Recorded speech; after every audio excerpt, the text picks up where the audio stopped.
Hello, Durud and Shalom. We be live. My name is Armin Navabi, and this is your wonderful and amazing host, Ali Samani. Ali Samani. Yeah. Yes, Here we yes. go. So, ladies I and did it. gentlemen, yeah, that was the punishment for the last super chat race. Let's win again today. We have explosions in the southern coast of Iran. It looks like the United States Air Force is active and has conducted operations tonight in Sirik, the southern coast of Iran, 4 explosions. Donald Trump is set to make an emergency announcement, I believe, and so we'll keep an eye on that news. And as well as Saudi Arabia has come under heavy fire from the Houthi forces. Multiple of its oil facilities have been hit. Up to 10% of its yearly GDP is now in danger, which has tested the Mecca alliance 24 hours after it was created. Saudi Arabia formed a pact between Turkey and Pakistan, and not only 24 hours later, the Saudi Arabians have been attacked and attacked heavily. In addition to that, the Supreme Leader has come out with a statement. There's some reorganization happening in the Supreme National Security Council of the Islamic Republic. That's a mouthful, and I hate saying that. But one of the big dogs is being thrown out of office, and another loyal lackey is being moved in. Could this perhaps be the end of some top IRGC commanders? There's a lot of news that is suddenly coming out at the moment. So these strikes in Sirik seem to be the biggest news at the moment, and let's begin with that. The strikes in Sirik have been conducted as a result of the Islamic Republic striking ships. Another one was struck tonight. Now, I'll tell you why. We saw ships struck pretty much almost every night of the week last week, and it turns out maybe tonight this was enough for the United States of America. It's a little bit of a warning to the Islamic Republic of, hey, you can hit some ships, you just can't hit all of them. This is a video of a tanker on fire off the coast of Oman. This is reported by Shin. All of this news about the hits and the ship. CENTCOM has not reported that they are conducting strikes, and there were only 4 explosions, so it might just be maybe some complementary responses here. What has been interesting is that we got yet another video from tonight about a drone being downed. So these explosions could be from this drone. Now, the interesting part about this drone is that it was a Chinese-made drone operated by the Saudi Air Force. This was down tonight in Sirik. Perhaps it wasn't the United States Air Force. Perhaps it was the Saudi Arabians giving a stark warning to the Islamic Republic that if you order your Houthi militias to hit us, we will strike back. As for who's striking the Saudis, and we'll keep an eye on the explosions, could escalate from here. The ship is still burning off the coast. But, guys, today we had multiple more oil facilities in Saudi Arabia be struck. So last night, this oil facility right here, the Berry gas plant, was hit. And we'll show you a quick imagery of that. So satellite imagery shows the entire thing on fire. And this has been reported by just about pretty much everyone. Here's what it looked like when it got hit last night. This one gas plant is actually 7% of Saudi Arabia's GDP. It's 8% of global petrochemical products. This is a huge loss for the Saudi Arabians to have hit this facility. The entire thing's on fire. It hasn't been controlled as of yet. 2 days. It took 48 hours for the Saudi alliance to be tested. And Armin, is Turkey and Pakistan going to come running over to Saudi Arabia right now and magically fight the Houthis for them? Or If they don't, is it gonna be a laughing stock? Like, this is embarrassing. Just right at the beginning, nothing happens. yeah. within 48 hours. So yeah, according to the pact, Pakistan and Turkey must now come and destroy the enemies of Saudi Arabia who did this. I wonder who it could be. I mean, it's really strange. Let's take a look again at where this facility is, ladies and gentlemen. It's right here in the Persian Gulf, right on the coast, and it's awfully close to Iraq here, where the Iraqi militias have been firing drones at Saudi oil facilities. Now, that's not the only one.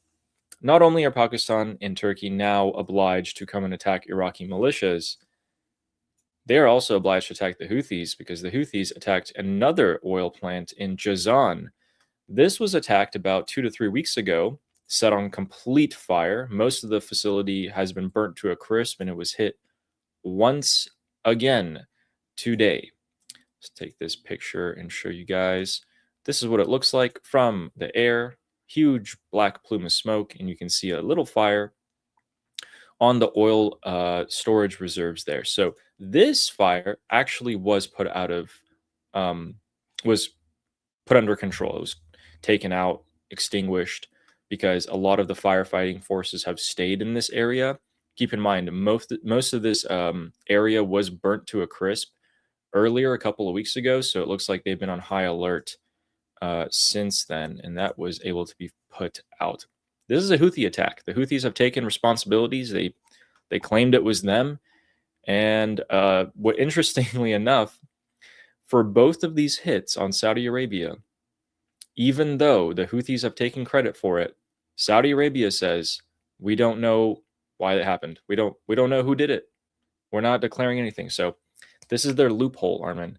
They haven't officially said, Saudi has said, we don't know who did it. That's their way of getting out of the defense pact and not forcing Turkey and Pakistan to come.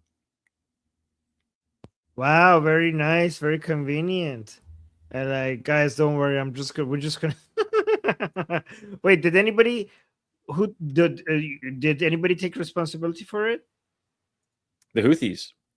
Yeah. So you just said they did. So how are they saying that we don't know who did it? Like, it was us. So like, I'm not like, who did it? Yeah. We don't know. It's a mystery. Like, hey guys, it was us. It was us. We dare you come attack us. Like, does anybody know who did this? I don't know who did it. I don't know. Exactly. Oh my God, it's embarrassing. Yeah. So they signed the defense pact. It gets tested within 48 hours. And then Saudi Arabia, to avoid, I mean, this is really embarrassing, but I think they're avoiding embarrassment by saying, we don't know who did it. So technically, they don't have to come and fight our defense partners. Yeah, they should. You know what the Saudis should do? They should be like, you wouldn't do that. Stop kidding around. Yeah, come on. You wouldn't do that. It's not you. The Houthis attacking Saudi Arabia? Never. Come on. No. You know, the Houthis tested this. We will never be able to figure this out. You know, the Houthis didn't just strike multiple oil facilities. The Houthis also went after the Saudi militias, guys. The ones that I told you are now being paid an entire $200 a month. They have a little base over here. Look at it. It's kind of cute. They built like a little mud wall around the perimeter. And this base is now on fire as well. So this base was hit by drone waves and missiles. Poor Saudi proxies, they just got a pay raise from, I think it was about $20 a month to be fighting for Saudi Arabia, up to $200, and they got hit immediately. Ali, I have an idea. You know what should Saudi Arabia? Saudi Arabia, we're going to give you some hints. Okay? Gas leaks. It's gas leaks. Just copy the Islamic Republic. Just say nothing. You know how you nothing but a scratch? Nothing but a gas leak. These are gas leaks. Just copy the Islamic Republic. What do you say? Yeah. We don't know who did it. Just randomly. No, don't say we don't know who did it. That's what they're doing. Go with the Islamic Republic model. It was a gas leak. That's what the Islamic Republic does when they do, because the Islamic Republic, 47 years, they went up like, it's Israel. But now, because they don't want to respond to Israel, they're saying it's gas leaks. So the Saudi Arabia should do to the Houthis what the Islamic Republic is doing to Israel, just saying it's gas leak. We don't like it's not Israel. That's what they should do. Perfect. Perfect. And we do have, so these are the poor Houthi, these are the poor Saudi, what were they called again? The Saudi-backed Homeland Shield Forces 5th Brigade base of the Yemeni militia, again, backed by Saudi Arabia, got hit pretty hard today. So did a lot of the Saudi oil facilities. So, in unusual fashion, the Saudis are like, hey, no big deal. But I think they should take you up on your idea. Here's what's a little bit strange. And we have a CENTCOM post. You know what? I'm going to show you guys what CENTCOM just said first. They posted this saying that U.S. sailors are ready. We're watching. We redirected 55 ships, disabled 2, boarded 2. This came out actually 2 minutes ago. So they know that the strikes have happened, and they're saying it wasn't them. The United States, by posting this, is saying it was not us. This was Saudi Arabia. Saudi Arabia just gave a little love tap on the Islamic Republic. Very interesting. It's a bit of an escalation, in my opinion.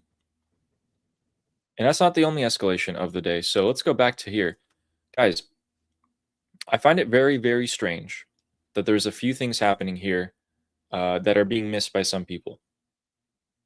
We said that a lot of the Patriot missile and THAAD interceptor systems are being moved from around the world into the Middle East, from South Korea, from Japan, from Europe, into the Middle East, so CENTCOM has everything it needs. But then, a lot of them are being moved out of Qatar and out of Saudi Arabia. Isn't that interesting, guys? We have enough, but we're choosing not to protect Saudi Arabia and Qatar. We're bringing them into Bahrain, Kuwait, and Israel and Jordan. I think that's pretty interesting. Of course, we're still protecting our bases, like the Prince Sultan Air Base. We're still protecting that, but we're not going to be protecting these countries' assets and whatnot that they've been asking us to do. In addition to that, as soon as Saudi Arabia signed that defense pact, pretty much immediately, it seems like the United States ordered the Charles de Gaulle, the French aircraft carrier, to move away from protecting the Bab-el-Mandeb. Apparently, it was still there. That was issued on August 7th. And then on August 8th, last night for the Middle East, the Houthis strike and hit Saudi ports, militias, oil, all of that. I think the United States is a little annoyed at Saudi Arabia, teaching them a little bit of a lesson. And perhaps these love taps that we just saw on Sirik right here, it's the narrowest point of the Strait of Hormuz. It's where they fire missiles onto the ships. Those love taps may be a sign to the United States that they are willing to fight in this. The Saudis like to play both sides as much as possible. I'm not very surprised by this move. I would like to know whose ship that was on fire, though. I want to know which country that belongs to or what company. Is it a UAE ship? Because that would be like the 4th one this week hit from the UAE. So yeah, that is kind of my little conspiracy theory that Saudi Arabia is being taught a little bit of a lesson by getting hit. Perhaps a little bit more on purpose. Who knows? I didn't say anything. But conducting a farewell and family operation, Armin, we have another aircraft carrier. Time to learn a new name, ladies and gentlemen. The USS Theodore Roosevelt is now set to be deployed to the Middle East to replace potentially the USS Abraham Lincoln, as the Abe Lincoln has been on deployment for 270 days straight. It is set to replace the Abe Lincoln in September or October, so next month or two. just about the time it would take for it to get all the way from San Diego to CENTCOM, which is across the pond here of the Pacific, where we fought pretty much the entirety of World War II, and through the Strait of Malacca, around India, and boom, this is where we currently have the USS Boxer, Abraham Lincoln, the Bush. They're all sitting right around here enforcing a blockade. Good news, bad news, I'm not quite sure. This was taken yesterday.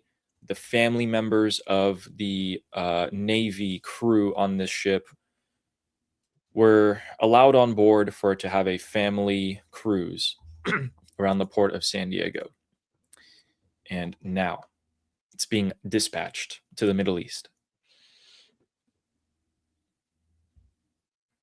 By the way, this is according to the acting Secretary of the Navy. I'm not just saying this on my own. They're sending the Theodore Roosevelt Carrier Strike Group to the Middle East. This is confirmed. Brand new news as of today.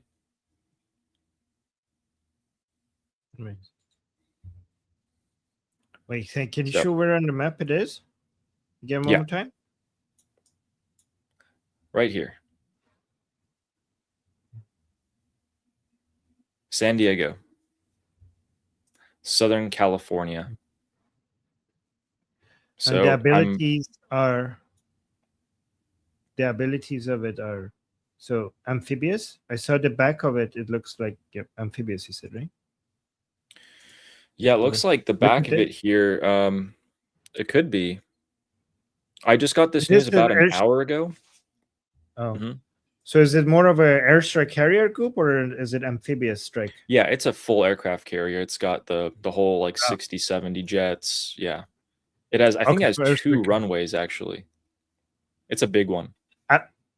Okay, so more of an airstrike carrier group rather than amphibious. Yeah, although it's a massive ship. It is bigger than the Abraham Lincoln, I think, from the pictures that I saw. So it could be both. I'm not really sure. I haven't looked at it yet. I would be more excited if it was smaller but amphibious. Because airstrike carrier group just means more of the same. Right? If it's an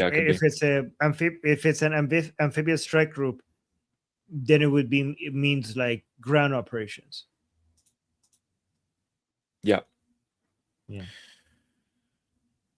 So, shall we take a look at what Donald Trump and the Islamic Republic are telling each other?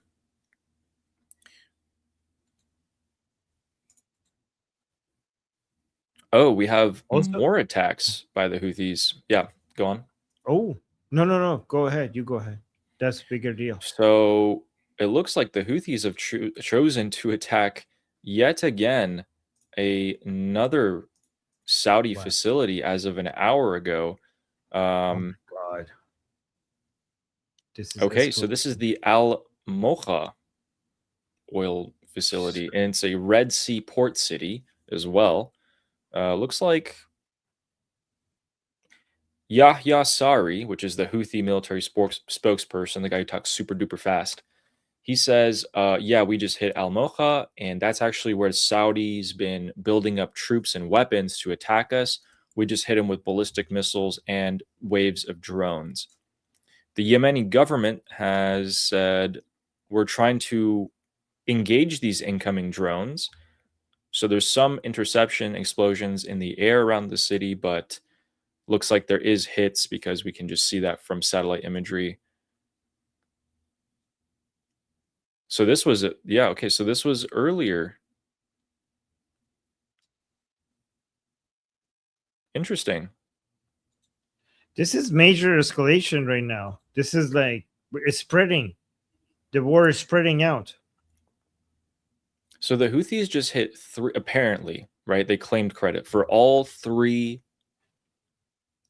strikes on Saudi Arabian facilities today. Although I'm a little bit suspicious of the Persian Gulf side, because, I mean, this hit right here is very close to the Iraqi militias who have been hitting this area. So I'm more inclined to believe this is the Kataib Hezbollah militia here and these to be the Houthis, but you never know. This is like, guys, this is a huge, like, after a period of not that much kinetic operations, all of a sudden we're, guys, and also is spreading to a second waterway. So all of the talks that we had about the Strait of Hormuz, blocking the way from talking about, President Washington wanting to talk about the enriched uranium, we're moving farther away from both the deal and potentially also farther away from escalation, a full escalation by United States and military operations. I think there is a suspicion that this is not going to make the United States want to react aggressively. In fact, it might make them want to just more eager to make it. The Islamic Republic calculation is that we're frustrating them to the point that they're going to settle for a less favorable deal for them and a more favorable deal for us. The problem with that calculation is that Israel is signaling that we're going to go in on ourselves if United States doesn't attack the Islamic Republic. Correct. So, guys, what Armin just said is very true. The Islamic Republic is banking on the fact that Donald Trump has no way out. We showed this to you guys yesterday. This is the statement made by the Islamic Republic, and on it, as you can see, are a number of demands. They think that Donald Trump is trapped. They think that the United States has no way out of this, and what they said was, if you want to even start to talk about the Strait of Hormuz with us, free up all of our assets, our $100 billion of assets, give us more money through reparations, remove all your forces from the area, never attack us again, don't even insult us with words, yada, yada, yada, right? Like, might as well give them like a yearly Costco membership as well. I don't know. It's never going to happen. I think at this point, the U.S. is very clear to them. It's not going to happen. We're not going to deal with these guys. Those were the points from yesterday. So what's happening now is the United States has brought its Patriot missile interceptors into very select areas. They're choosing to protect less of Saudi Arabia. They're telling the countries around them, even the French, who had an aircraft carrier here, to move away, stop protecting Saudi ports. And as soon as this came right after Saudi signed this pact, they chose not to make a deal with the US and Israel. They chose to make a deal with Pakistan and Turkey. Boom. 48 hours later, half the oil infrastructure is on fire. They're losing money all of a sudden when they were making a ton before. So, yeah. So can you bring that letter back up? Yep. Because that letter is so much more significant than people realize, okay? Okay, so this letter, there's so much behind this letter. I'm going to try to go through it quickly, right? So President Trump came out and said that we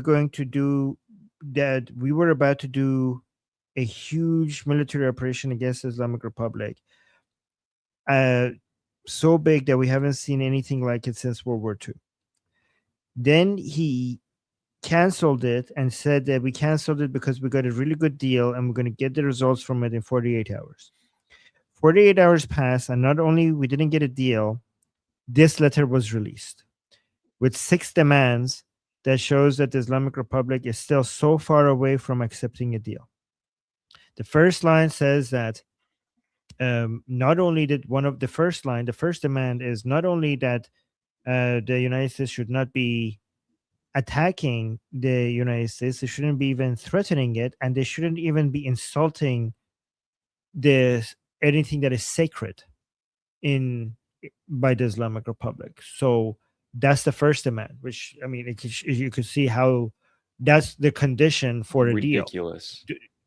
So yes, ridiculous. But if you scroll down, this gets more significant if you go to see who signed it, right? You know, they named Palestine specifically, by the way, here. Yes. Interesting. Oh, yes. Actually, go back to number 2, because now you mentioned Palestine. Let me put this, okay? So it says به جنگ و تجاوز علیه ایران و متحدان ایران در لبنان، فلسطین، یمن و عراق برای همیشه پایان دهد. So the second condition for a deal is that United States stop attacking the Islamic Republic and its allies in Lebanon, Palestine, Yemen, and Iraq. All of them. So Right. basically, no attacks ever, forever, on Hamas, Hezbollah, Houthis, and Hashd al-Shabi. That is one of the conditions for a deal by the Islamic Republic. So you can see that, guys, we are Mhm. as far away as from a deal as we have ever been.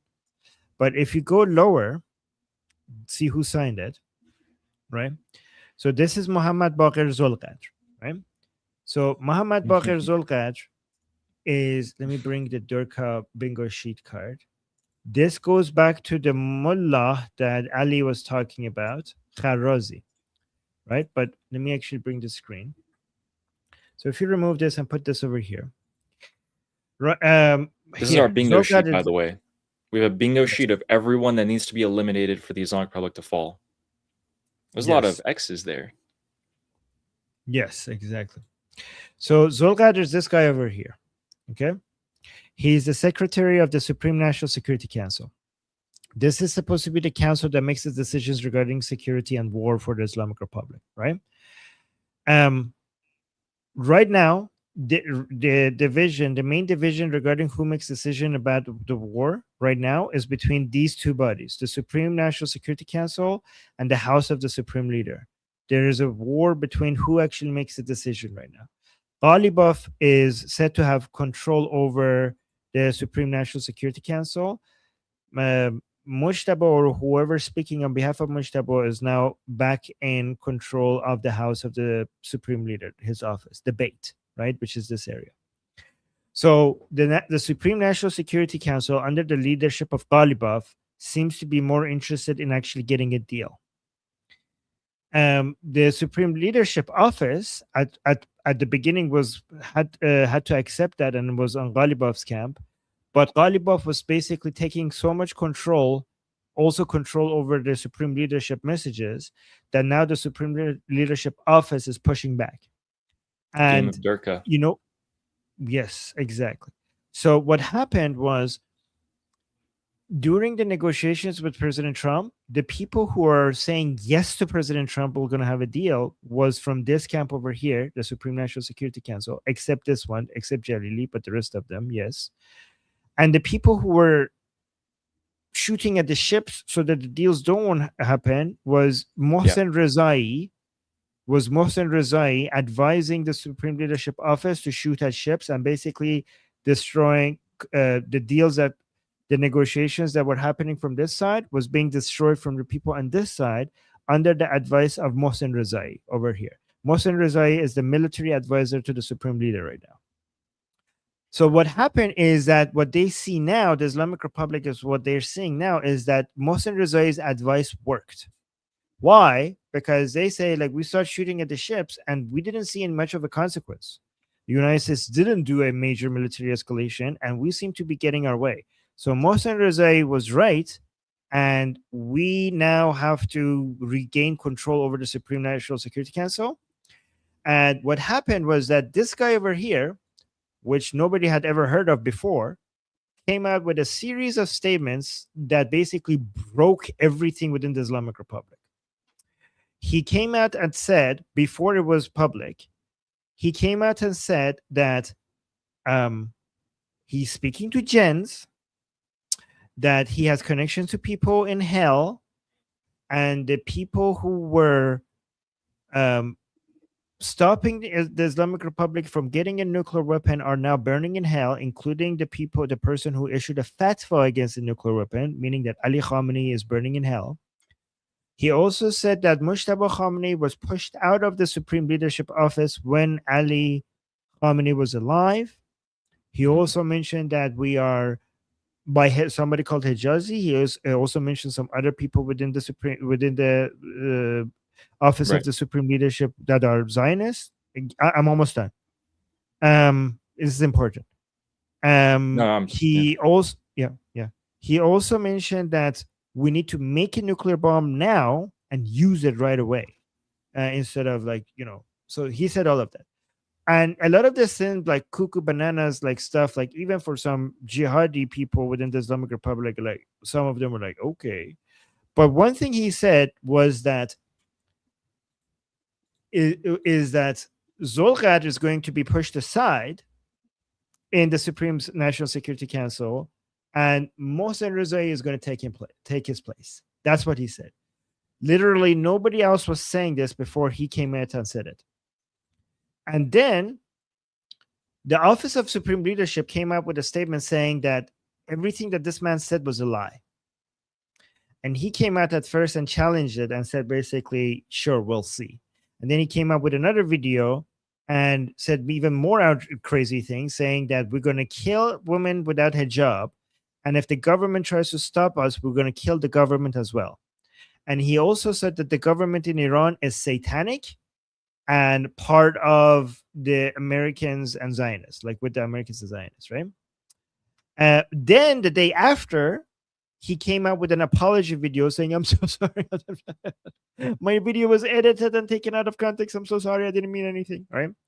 So that was the end of his, it seemed like that was the end of him until Pezeshkian came out in a statement and said that, yes, Zolgad was getting removed and Mohsen Rezai was about to come in, but we didn't accept it. Which people were like, oh my God, so this person knew something. So all of a sudden, all of his other statements became more significant because that statement of him ended up being real. Then his other statements became more interesting, including Mujtaba being kicked out of the Supreme Leadership Office while Ali Khamenei was alive and all the other stuff that he was saying, right? Except not the parts that he talks to jinns and not the parts that he has access to the afterlife, not those parts, but his political statements, right? And then we saw that I'll bring up Zolgad's statement before you bring that one. I know. No, not that one. The Zolgad statement. Okay. Oh, the Zolgad. This one. Yes. And then that statement came out, putting 6 conditions for the deal with the United States by Zolgad, which suggests that Zolgad to us on the Persian channel, suggests that Zolgad was trying to show, like, look, guys, I'm also extreme. You don't need to replace me. You don't need to replace me. I am also extreme. Look at the maximalist demands I have here. Because the reason why Zolgad was being replaced is because the idea that these people are not aggressive against Americans, and Mohsen Rezai, who's basically wants maximalist demands and doesn't want to capitulate to the Americans, we need to put those people in. So the purpose of this letter is to signal that, I am also not capitulating to the Americans. That was the point of this letter. But it didn't work because, Ali, you have now another letter. So now this letter came out and completely confirmed that Kharrazi was right. Because even though we had the first statement by the Office of the Supreme Leadership saying that Kharrazi was lying, bless you. Now we have a second letter signed by the Supreme. Look at that ugly signature, by the way, guys. That's the ugliest signature I've ever seen in my life. So now we got another statement from the Office of the Supreme Leadership confirming that, yes, Mohsen Rezai is taking the place of Zolgad. And this is how the letter reads. It says, appointment decree. This is allegedly written by Mujtaba Khamenei. It says, appointment decree. In the name of God, the most gracious, the most merciful. Dear brother, Mr. Dr. Mohsen Rezai, given your valuable experience as one of the pioneers of the proud 8-year sacred defense period, guys, this is referring to the 8-year war between Iran and Saddam, between Iran and Iraq, right? So yeah, given your valuable experience as one of the pioneers of the proud 8-year sacred defense period, I appoint you as my representative in the Supreme National Security Council. I hope you achieve full success in carrying out this important responsibility. Additionally, I express my gratitude for the round-the-clock efforts of my dear brother, Mr. Dr. Muhammad Baqir Zolgad. God willing, under the attention of our master, Imam Mahdi, May God hasten his reappearance. May you always remain a striving servant for the proud nation of Iran, Sayyid Mushtaba Khamenei. So this confirms that Khalrazi was right. So his other statements become a lot more interesting. And this confirms that the war between the National Security Council and the Office of the Supreme Leadership is real and which side wants what. And this also confirms that, Ali, we have been right about this all along. And so our predictions ended up being completely true and our analysis was completely true. And also, this confirms that the soft power of the Supreme Leadership Office is significant. Why? Because they don't have as much economic or military power.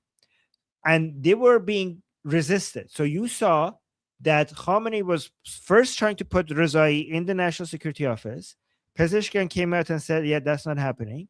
And then Mushtaba, by making this letter, so-called Mushtaba, the Office of the Supreme Leadership, by making this letter public, and because of the position of the Supreme Leadership, it makes it so that, yep, once this letter is out there, you can't actually stop it anymore because nobody is going to come, as of right now, take a position against the Supreme Leadership's order. That would be too much of a cost. So they basically, Mushtaba Khamenei forced the hands of the National Security Council by putting this letter out there and making it public. Does that, guys, does that, Ali, does that make sense? And people in the chat, did I explain this well? Because I want to make sure you guys all understand. And before we summarize that, and that all to say that now the Islamic Republic's position is what? Because you're on fire.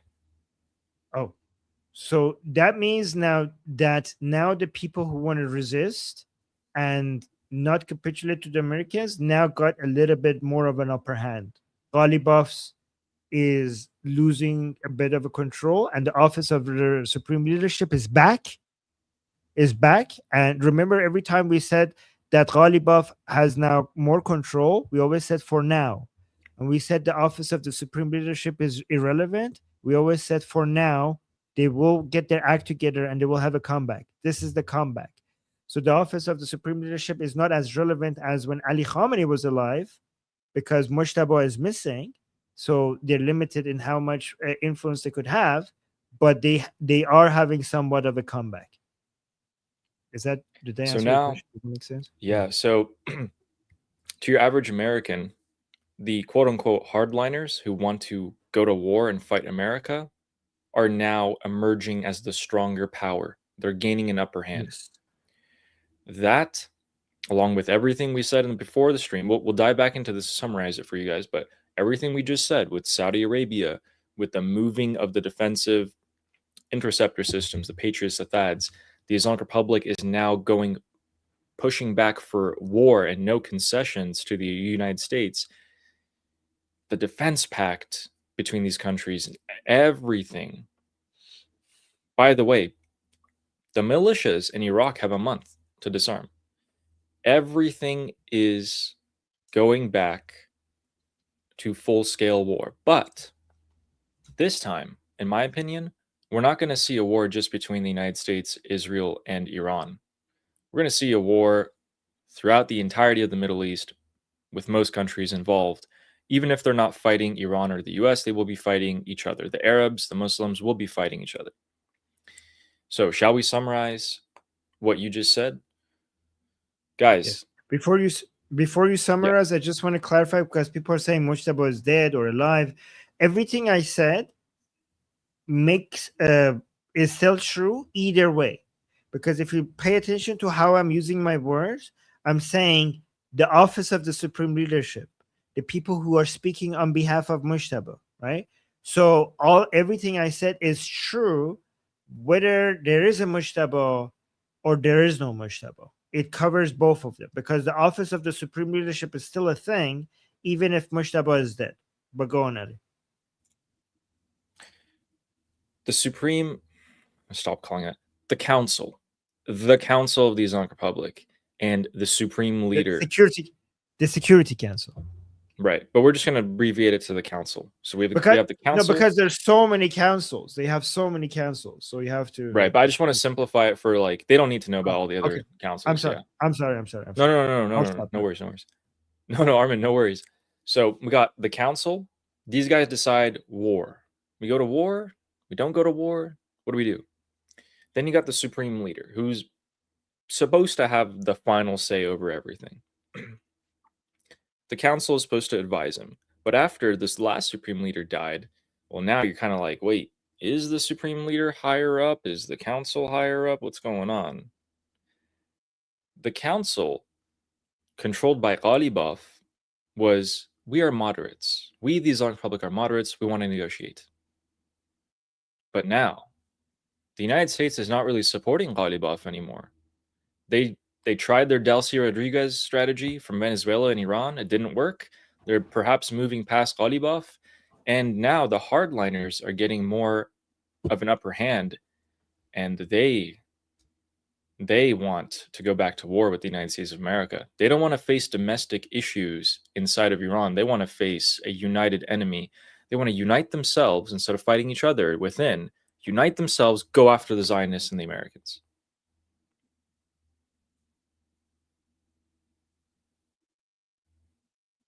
Great. Perfect. But Guys, yeah, you're the not deal's gonna close. this. Yeah, guys. Every time he's saying that, he's being sarcastic. If you're new here, guys, I promise you, you're not gonna get in this anywhere else, including the places that I'm invited. Ali, I was just on I-24 News. They asked me questions on I-24 News. I'm like, guys, I'm an expert. They keep asking me for my expert opinions, but you're not even gonna get that there because they gave me like 2 minutes. So I don't get to say all of this there. So you this information that I just gave you, I promise you're not going to get it anywhere else regarding what's happening. You're not even going to get this even on Persian social media at this level of detail. Yep, that's true.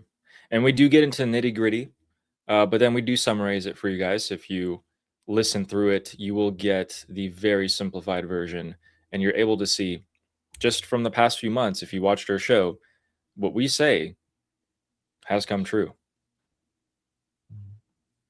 Oh, look at this. Deborah is saying you did really well on I-24 despite the time limit. Oh, you guys saw Nice. it? Thank you so much. Yes. Guys, I'm getting better and better. I'm like, oh my god, I have like so little time, and I don't have to pick which ones of the points I want to make, and I'm getting practice. So thank you, Deborah. Appreciate that. So let's take one look at the general situation again, and then we'll go into what Donald Trump posted on Truth Social today and a couple of other things he said. Oil is rising. Prices are rising at the moment, even though markets are closed. They're about to open shortly in a few hours here. And yeah, we're already up $1 off of the news of today. The explosions that just happened in the southern coast of Iran, as well as the Saudi oil infrastructure being on fire. Donald Trump is not signaling any sort of, what do you call it? Rush. In fact, what he said, according to Axios, is he called Axios today. They asked him, Mr. Trump, what are you doing? What's going on? Are we going to strike? He's like, quote unquote, we're low keying it. It will work out. It always works out. It's like a chess game. So he is having these interviews on purpose, and he's releasing this information not just to us, but to the enemy as well, saying, I am content with sitting back for now. And he's not doing this to the Islamic Republic. He's not telling the Islamic Republic that I'm sitting back and you guys have time. I think he's saying this to Saudi Arabia. I think his statements in the past few weeks have been geared towards Saudi Arabia. And we have been telling you that he was going to pressure Saudi in one way or another. We also told you the Houthis were not destroyed by the US on purpose. Well, now they're serving their purpose excellently. They're striking Saudi oil, the Iraqi militias. All of these are backed by the IRGC. They're all backed by the Islamic Republic of Iran, striking Saudi oil, Saudi Arabia is suffering. Same time, defend Saudi less, etc., etc. This is punishment, and Saudi Arabia knows it. Donald Trump is signaling that as long as Saudi Arabia is not going to come to their senses, we will continue to sit back and let them suffer, because at the end of the day, these Arab countries are losing money. Donald Trump also posted about Iran losing money. He said Iran has no money. He posted this on Truth Social. And if you guys take a look, back in the beginning, about a year ago, actually a little bit more than a year ago, so beginning of 2025, okay, 1 million Iranian rials was $1.11.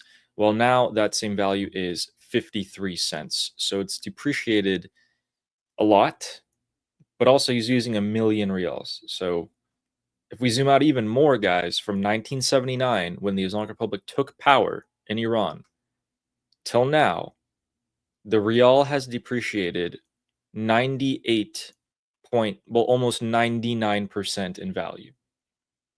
47 years, 99% depreciation of the currency. But hey, Armin, I think some analysts say that the Islamic Republic is now stronger than before, or something like that, right? Who's saying that? I don't know. A lot of these leftists, a lot of these anti-Trump analysts who can't, they're more focused on being anti-Trump than they are to actually have correct geopolitical analysis. And yeah, that's what they're saying.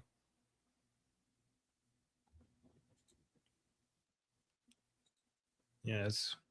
I mean, I don't know. So it is anybody who's has that analysis, you could just dismiss them. It's honestly Yeah, getting it's pretty bad. repetitive. It's like burying your head in the sand like an ostrich and then talking from down there. It's trash analysis. Yeah. Adachi said something today, Armin. The foreign minister. Armin, is the foreign minister of the Islamic Republic, does he speak for the entirety of the government of the Islamic Republic? Nope. He's just So right now he's speaking for the Ghalibaf camp. Gotcha. So he's very specific in his instructions. Yeah, let's show you let's show you guys. Why can it shut up? Why does it do that? Ugh. Okay, pull it up here for you guys. Here it is. So we'll just have him talk right there and we'll tell you what he's saying. He's saying, on the topic of negotiations, we're not negotiating with the Americans. We're actually not. No lies, guys. It's not called negotiation. It's an exchange of messages. Okay? Let's get that straight, everybody. We're not negotiating with the Americans. And then he also says, until the Americans give in to all of our demands that we just stated earlier on the show, give all the money, never attack us again, end the war everywhere, etc., we're not even going to talk about negotiating. That's it. We're just going to exchange these messages, and that's all we're going to do. Do you think that the foreign minister, who has been so close to Ghalibaf right now, the guy who wants to negotiate, is perhaps being pulled back to the IRGC instructions? No, right now I think he's pretty much leaning towards the Ghalibaf instructions. I mean, also IRGC depends on which part of the IRGC we're talking about. But I think he's pretty much he was moving away from Ghalibaf at some point, but now I think he's completely back into the Ghalibaf camp for now. Does that make sense? Gotcha. Would you be surprised if you went back to the IRGC camp now that they're gaining more? Oh yeah, no. Would you be surprised if a lot of other people suddenly stop supporting Ghalibaf when they sense that he has not the upper hand? Yeah. I wouldn't be surprised, yes, if they switch. So you're basically saying that the situation... Yeah, go on, and then I'll answer. So you're saying the situation in the Islamic Republic is super flimsy, and it's just a house of cards? Yes. Yes, I also don't think it will go completely to the other hand. I think it's not binary. It's not like pro negotiation people having the full upper hand or the anti negotiation people having the full upper hand. I think it swings a bit, but it never goes fully to the other side. I think there is no Islamic Republic any like it used to be when Ali Khamenei was alive. I think it's just a competition between different power, different sort, centers of power competing with each other without a full unifying factor to bind them together. And it's just going to keep swinging between them without ever fully going to one side. Pretty unstable to me.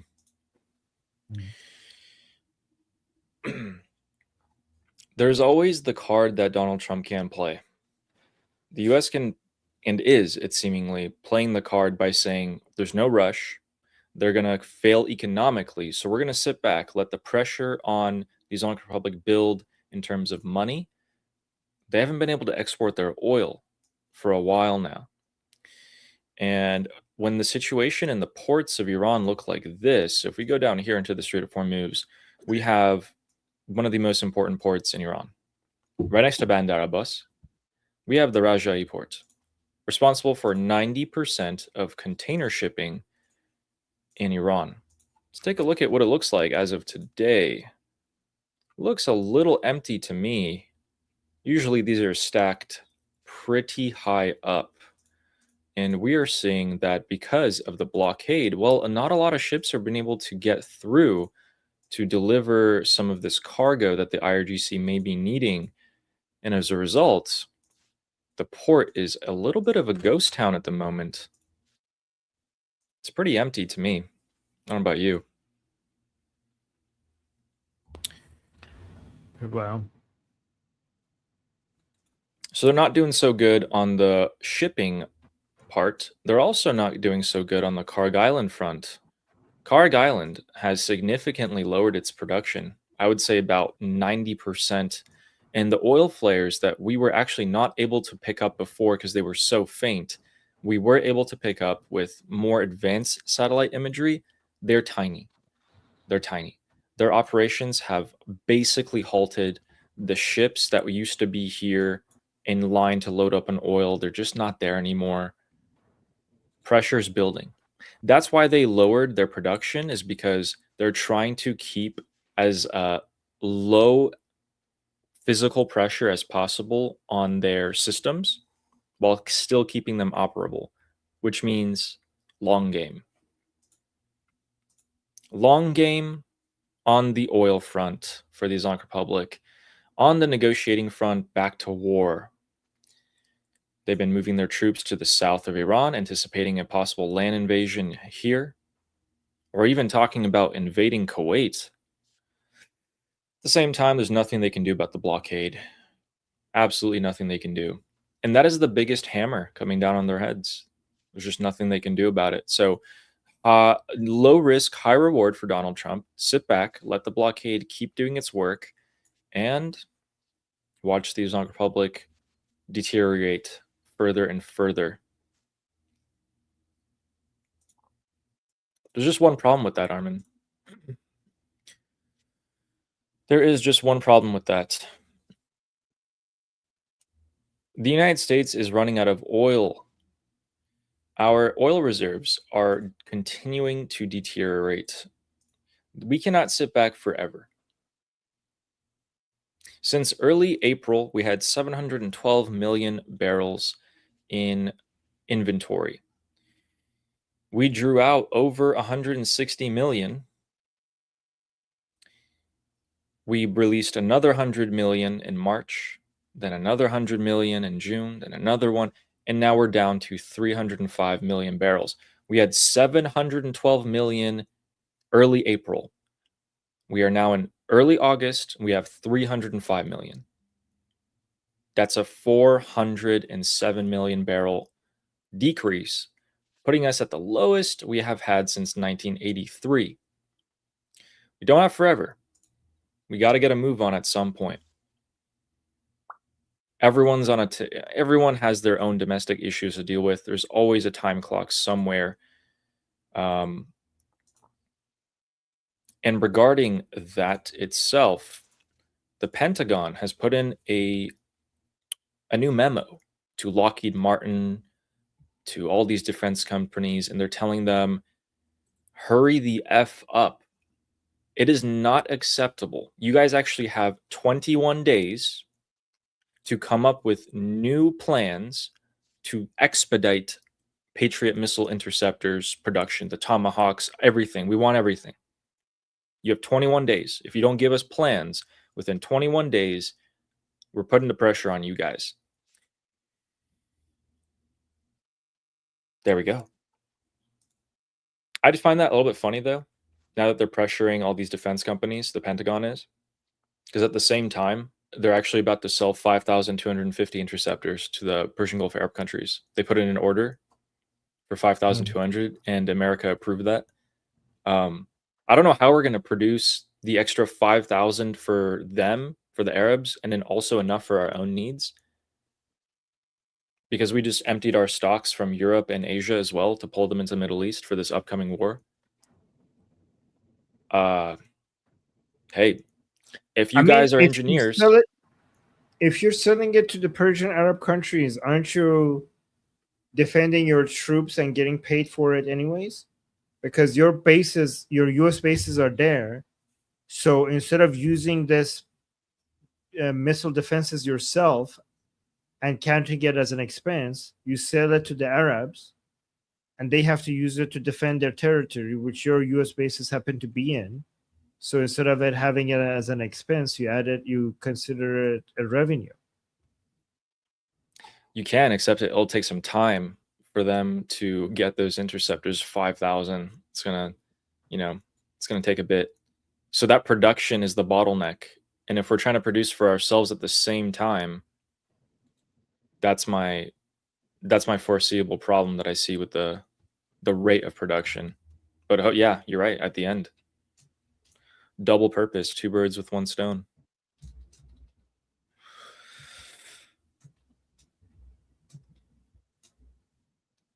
Checking the news here to see if there's anything new or crazy.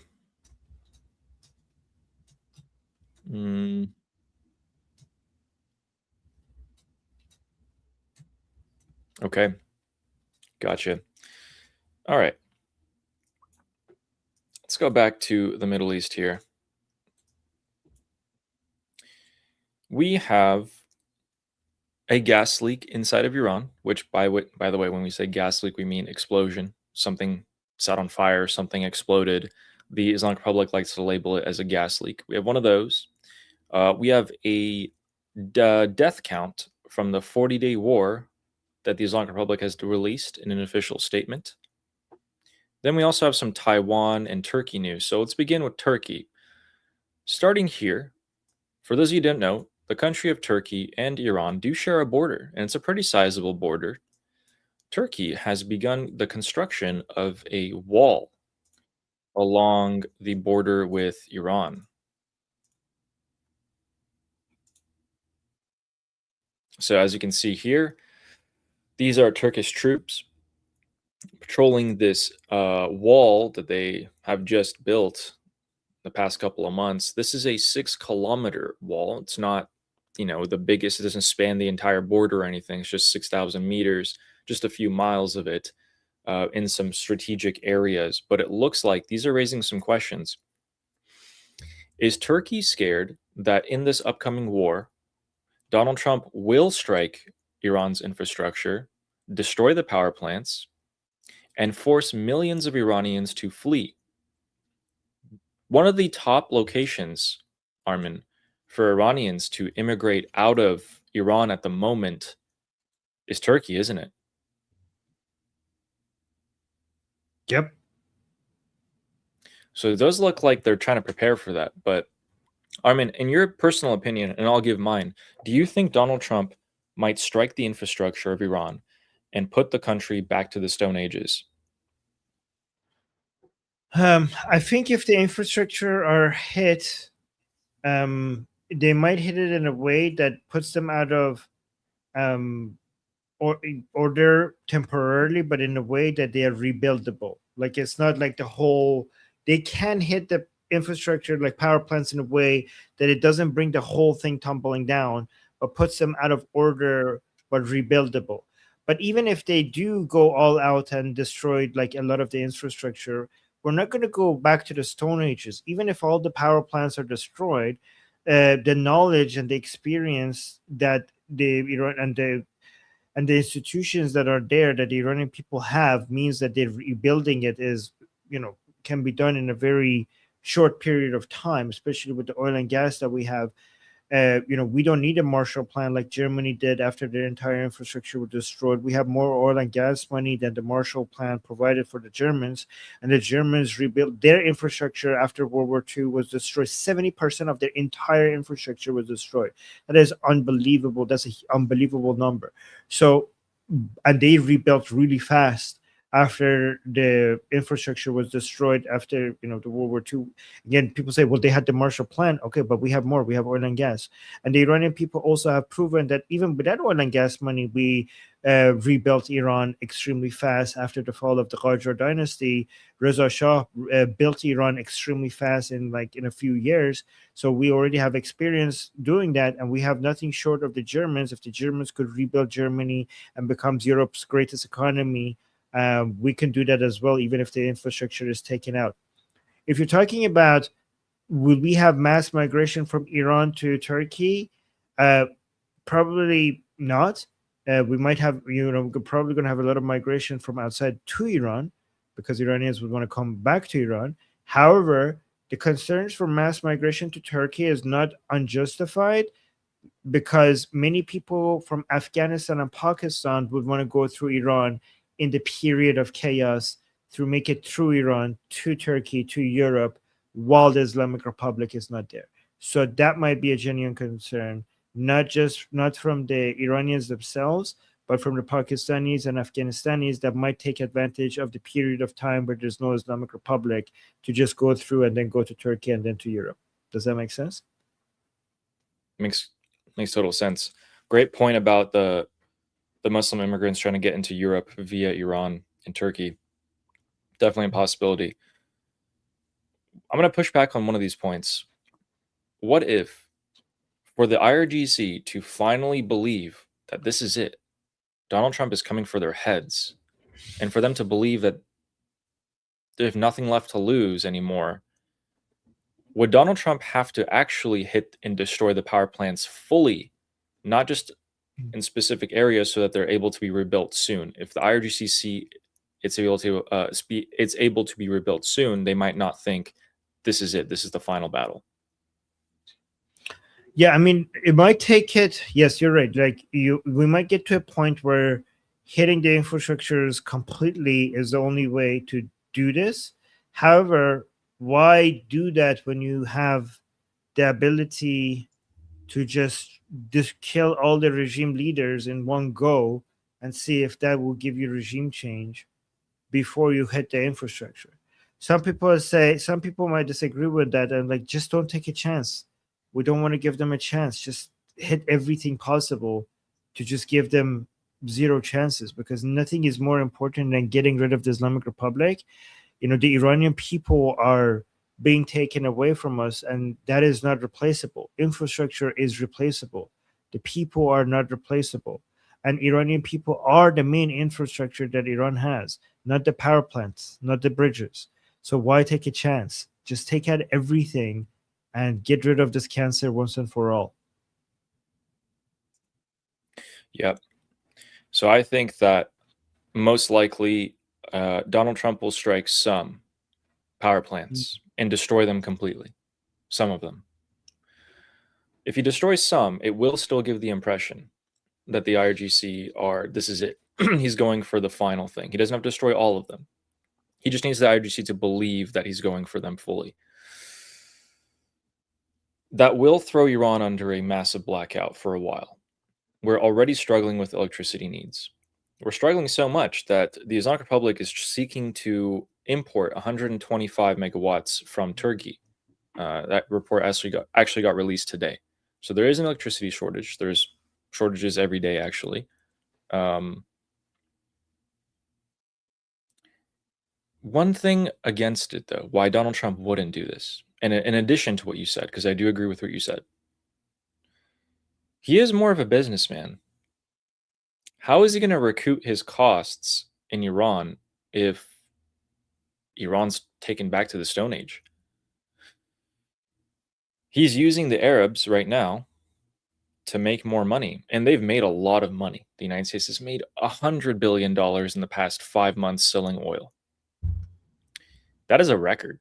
I mean, I don't even know if the Persian Gulf Arab countries can make that much money in 5 months combined. But so for him to destroy the infrastructure means that he's not going to get a return on his money investment for years, well until after he's out of office, and perhaps the next president's out of office. So I would like to think that one of his bad points as a president, in my opinion, which is he's too business-minded, will be one of the saving graces for the Iranian people in the upcoming war. So let's go into the crimes of the Islamic Republic. We're going to highlight something for you guys. در جنگ رمضان ما 3512 شهید رو تقدیم کردیم. Why did it cut out there? شهید رو تقدیم کردیم. Okay, well, it looks like it's just a little bit of faulty clip. He said in the 40-day war, we had just over 3,500 martyrs, he says. He calls them martyrs. They attained martyrdom. So 3,500 deaths on the Islamic Republic side. And I saw in even the wildest estimates, okay, there was about 7,000. 7,000. So maybe let's just say they're downplaying it, which I don't see any reason for them to downplay it. 3,500 in 40 days. The United States conducted one of the largest air operations, and Israel, by the way, conducted one of the largest operations for 40 days. They killed 3,500 is what they're saying. Do you guys want to take a guess? For any of you people who might have joined us before, how many people did the Islamic Republic kill in January 8th and 9th in just 2 days? 5 hours on January 8th, 5 hours on January 9th. Take a wild guess. Again, United States and Israel conducted a major operation for 40 days. They killed 3,500 people, according to the Islamic Republic. How many of the Iranian people in January 8th and 9th did the Islamic Republic murder?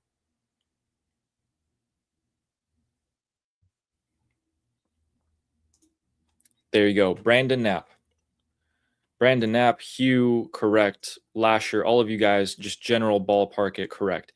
So 54,000 people in 10 hours, 2 days. That we know of. That number is much higher.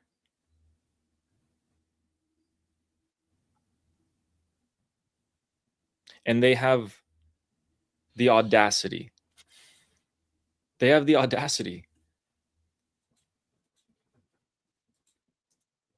So for any of you, those who don't know, you might have joined for the first time. On January 8th and 9th, the Islamic Republic was nearly overthrown in 2 days. The Iranian people in the millions rose up as a result of this 47 years of tyranny and oppression, rose up and said, finally, we've had enough. We want the regime gone. We want Prince Reza Pahlavi as our leader. The Islamic Republic has apparently been preparing for this for years. They made kill boxes on streets.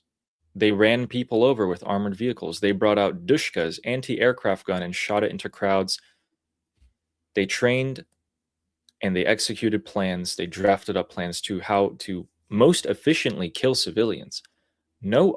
Even the Tiananmen Square massacre by the Chinese did not kill even a fraction of what the Islamic Republic did. Armin, if you had to ballpark it, Tiananmen Square massacre, how many people died? 10,000? I don't know the number. I'm just guessing. If we're being generous, 10,000 if we're being generous, just already about 10,000. Okay. which is a lot, guys. Like we're not trying to belittle how big of a tragedy that was. We're giving you a big perspective. tragedy. So, in the generous estimates of the Tiananmen Square massacre, 10,000 people, the most conservative estimates of Iran, 54,000. Number is going to be much, much higher than that. So, we got through everything that we needed to get through for you guys today. And let's double check the news here and see. Can I just make sure I check the Tiana, because I want to make sure that we check the numbers. Of course. If we talk about it, I think we should like check it. So Tiananmen Square massacre resulted in an estimated 1 to 10,000 death toll. So 1 to 10,000. Yeah. Okay. So. Oh, one last point, guys. And also, if you're wondering if the Iranian people haven't risen up since then, it's because of that. It's because when we did rise up just 7 months ago, we were met with, today's August 9th, it was 7 months ago. We were met with, we call them in Farsi war bullets. So it's not like the riot police came out with plastic bullets, paintballs, stuff like that. They shot to kill. They had snipers on rooftops. They brought out chemical weapons. In America, for you Americans watching, if a single American, so if a single one of us was killed by the government, there would be an international uproar and outrage. Other countries would be angry for us, much less our own people. We have weapons. We're armed. The Americans are armed. We would go after the government. We would stand up for our own rights. This is what our Constitution was meant for.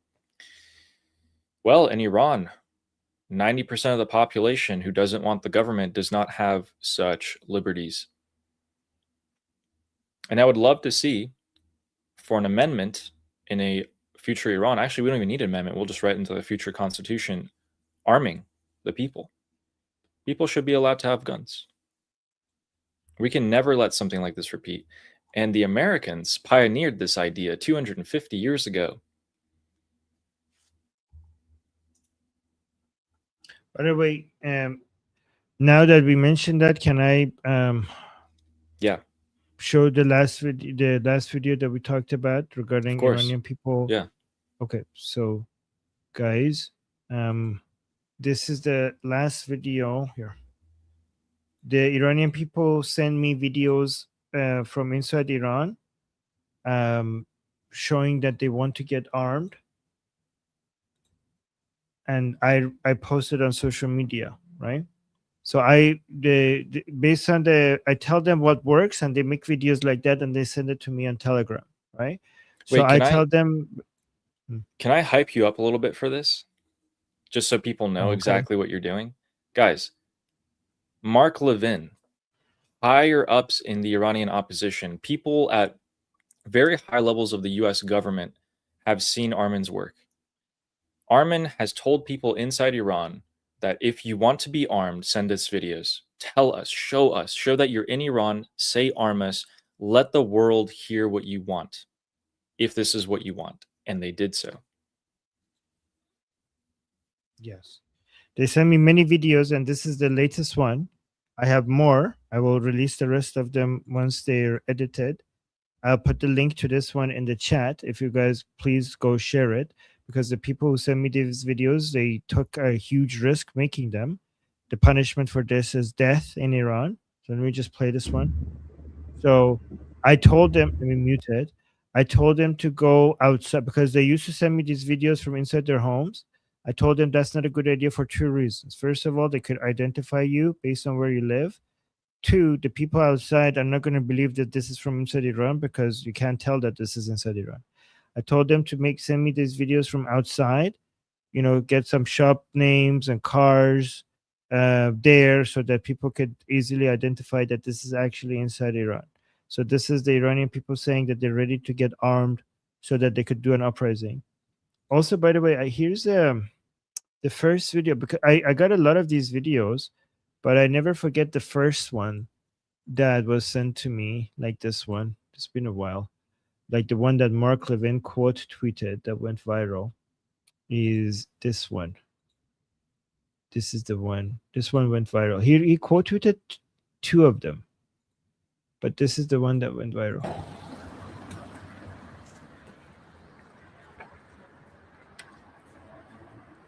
We the people, almost.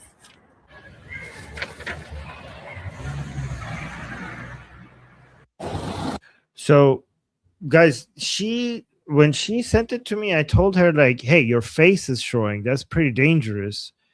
Don't you want to send me one without your face?" And we talked about it, and she asked me if this is going to get seen more if we post it like this. And I said, yes, probably going to get seen more if you include your face like that. And she said, just post it as is. I said, like, are you sure? This is very risky, because the punishment for what she's doing is death, and she's showing her face, right? And she said, like, yeah, if it's going to help more people see it, then please post it. And I posted it the way she said it. By the way, I'll post a link to this one as well in the chat, because remember, these people took a huge risk trying to send this message to the world, and you guys could just repost it, and that will have a huge impact if you just repost them. Yeah, that'd be great. Thank you. People are asking if you've heard from her after that. Yes. All right, we'll leave it at that. Yeah, I see people saying that she's gone, she's dead, she's not dead. No. Also, for those of you saying she should have covered up, someone said she should have covered up with a burqa. That's the whole point of being armed, to fight against the Islamic Republic, so you can have the freedom that you want. Why would you wear and cover yourself up? So, with that, take a quick look here. The Saudi Arabians took a pounding like few other today, and they came out of it smiling. Yeah. One comment. Fine Stars is saying she's a fucking queen warrior. People don't understand the bravery it takes. Yes. Yes. They don't understand. She's told me that she's willing to pay the price for whatever comes after. She said, let it be. Sorry, Ali. Yeah. No, it's a very high price. So, quick overview for you, ladies and gentlemen. Saudi Arabia took a huge pounding. They came out smiling after it. Apparently, they're not so bothered, or maybe they are. I would guess that they're panicking behind the scenes, and they're probably reaching out to the United States at this point. We have another aircraft carrier set to depart for the Middle East, set to arrive next month, as well as potential operations can happen at any moment. The Israelis canceled the IDF's weekend leave. The only other time that's happened was February 26th, 2 days before the war began. And while that doesn't say that there's about to be a strike or anything like that, it's unusual. Time is running out. The oil reserves are falling, and oil prices will, in the long term, rise again. Although there's oil in the oceans at the moment to be sold, it's not going to stay that way forever, because China decided to put pressure on world oil markets by buying up and raising up their production of refined oil. So they're buying all the crude oil, refining it, selling it. They're buying it all up. Oil is going to be once again getting scarce, driving up prices. And that is what we need to know. We covered all the internal division for you guys, which there's a lot of. They're trying to keep a united front. In fact, Armin, every time the Islamic Republic officials try to come and say we should negotiate and talk, they don't say we, the Islamic Republic, should do it. They say Imam Hussein negotiated or talked with Yazid. They don't say, every time they do that. Oh yeah, did. Okay, yeah. So yeah, he did, but he didn't submit it. Yeah. Yeah. They keep using Hussein as an example. 1400 years ago, somebody did something and he died. You know what? I say, Ali, every time they say like, oh, we should do this because Imam Hussein did this. We should do that because Imam Hussein did it. You know what's the best response to that? Imam Hussein died, so please go ahead and die. Go die. Just go ahead and die. He did that. Just follow don't just follow him partially. Follow him completely. Make the decisions that he made for him to be defeated in a battlefield and die in the middle of a desert. Yep. We by the way, YouTube, we mean they just want to attain martyrdom. They just want to be martyrs. They don't, that's what we mean. We want to give them what they want. We have the same desires of the Islamic Republic. Yep. They want to be martyred. We want them to be martyred. They want to die. We want them to die. We're trying to help them. So let's just, guys, we have mutual interest here. Let's just figure this out together and make it happen. Yeah, absolutely.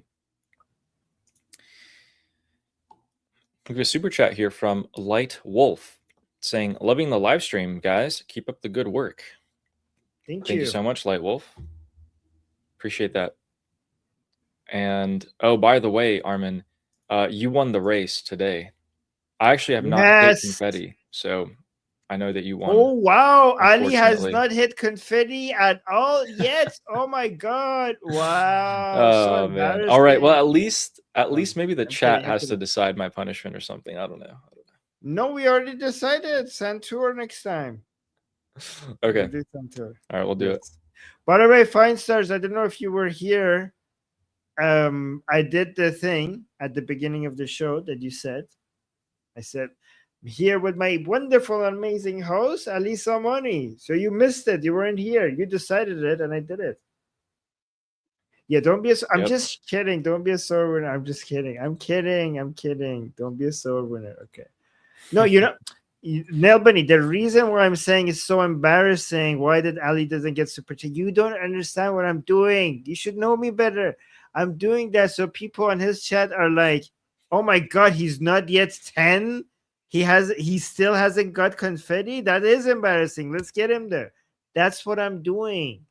So how did you not tell that? How could you not tell? I thought it was obvious that that's what I'm doing.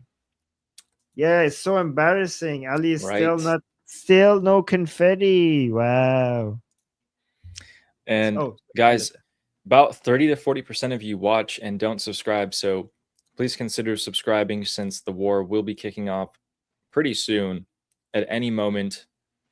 And we will give you the best coverage possible for that.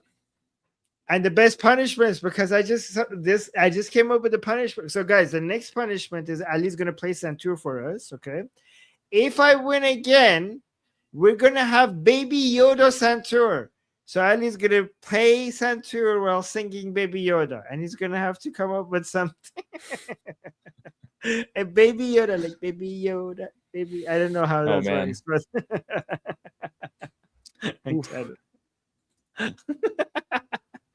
Okay. All right. We are kind of going in the territory of doing something instead of saying something. I'm just saying, Okay, no, I'm kidding. We're not going to do that. The only reason why we did Santur is because I know you don't mind it. That's why. I don't mind it.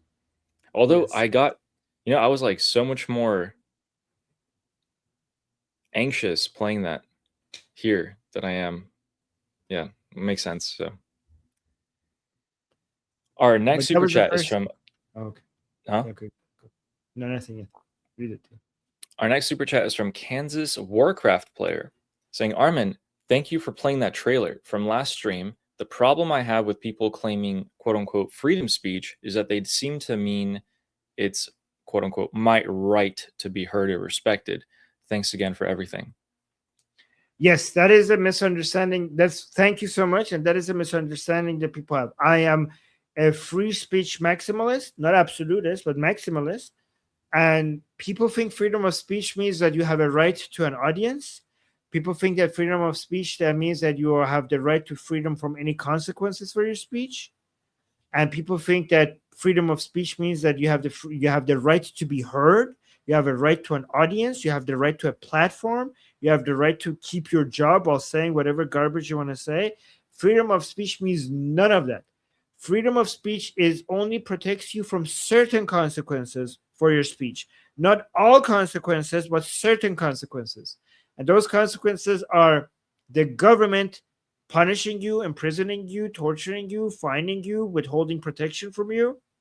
Those are the only consequences that you should be free of when you express your opinion. But you could get fired, you could get, deplatformed, you could get your accounts banned, you could get people insulting you, you could get disrespected. All of that, none of that violates your free speech. None of it. Only if the government comes and does something against you, that's the only time your free speech is getting violated. Good on you, kids. Thank you for the super chat. Also, let us know, Horde or Alliance. Thank you. Alliance for the Our next Alliance, one.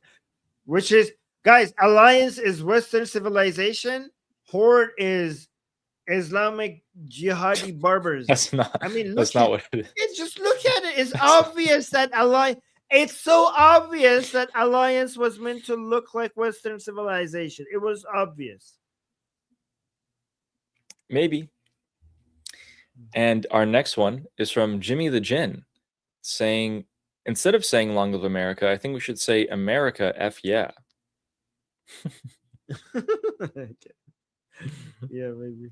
If we could swear, I would say it. We would lose ideas. That's funny. Thank you, Jimmy the Gin. And I Thank think you. someone, what did someone say in the chat? Where was that? And it's not America, right? It's not America. It's America. So you have an extra A over there. It's America. It's not America. It's America. Yeah.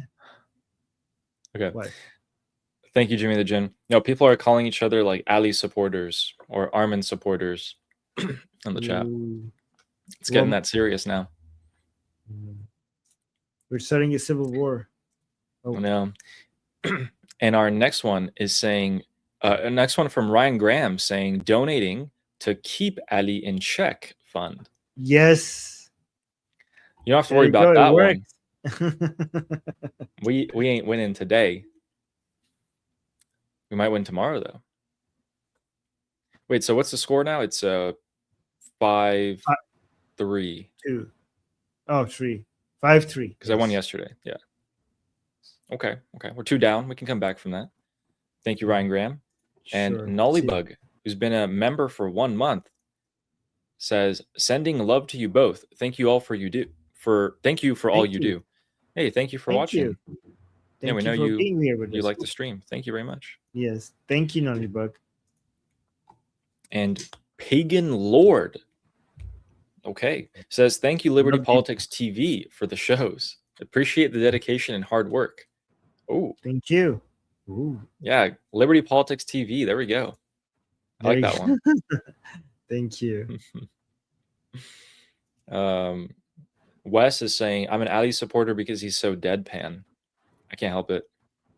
Just What who is I that? am. Like That makes a lot of deadpan. sense. I completely Straight, now straight understand. face, monotone. Oh, monotone. Okay. Yeah. But look, if you guys see when the IRGC was getting hit and actually destroyed, I was very happy. I'm just saying. So I'm just saying. And thank you for that. Our next one is from Justin saying, this really worries me. In my opinion, it means Trump did take the Saudi, Pakistan, Turkey pact as a middle finger to his Abraham Accords, and now he's trying to strong arm them back into it.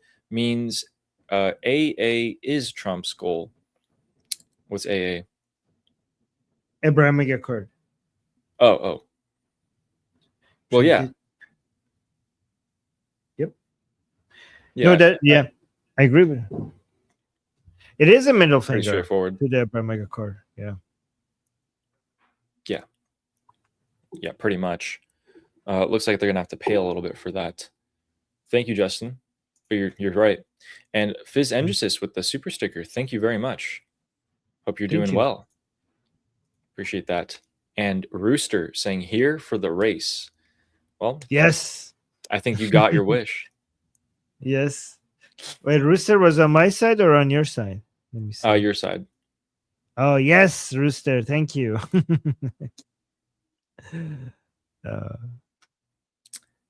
I like this one. Look at this. Miss V says, I found Ali on Armin's channel. Only came here because I feel bad for a smaller channel. I love you guys equally. And then we have what a pity. Oh. We have this one who says, this is Ali's happy face. And it's just deadpan. And then it's also like, oh look, Ali's excited, still deadpan face. Oh my god, you guys. Whatever. Thank you for the super chats. And our next one is from Deborah Friedman saying, make Ali sing Gorbeye Malus to Zuko. Oh my god. I don't know that song. What does that mean? Do you know how what to are the sing lyrics? it? Yeah, I don't know. I can try. Oof. No, I don't know what I'd rather do.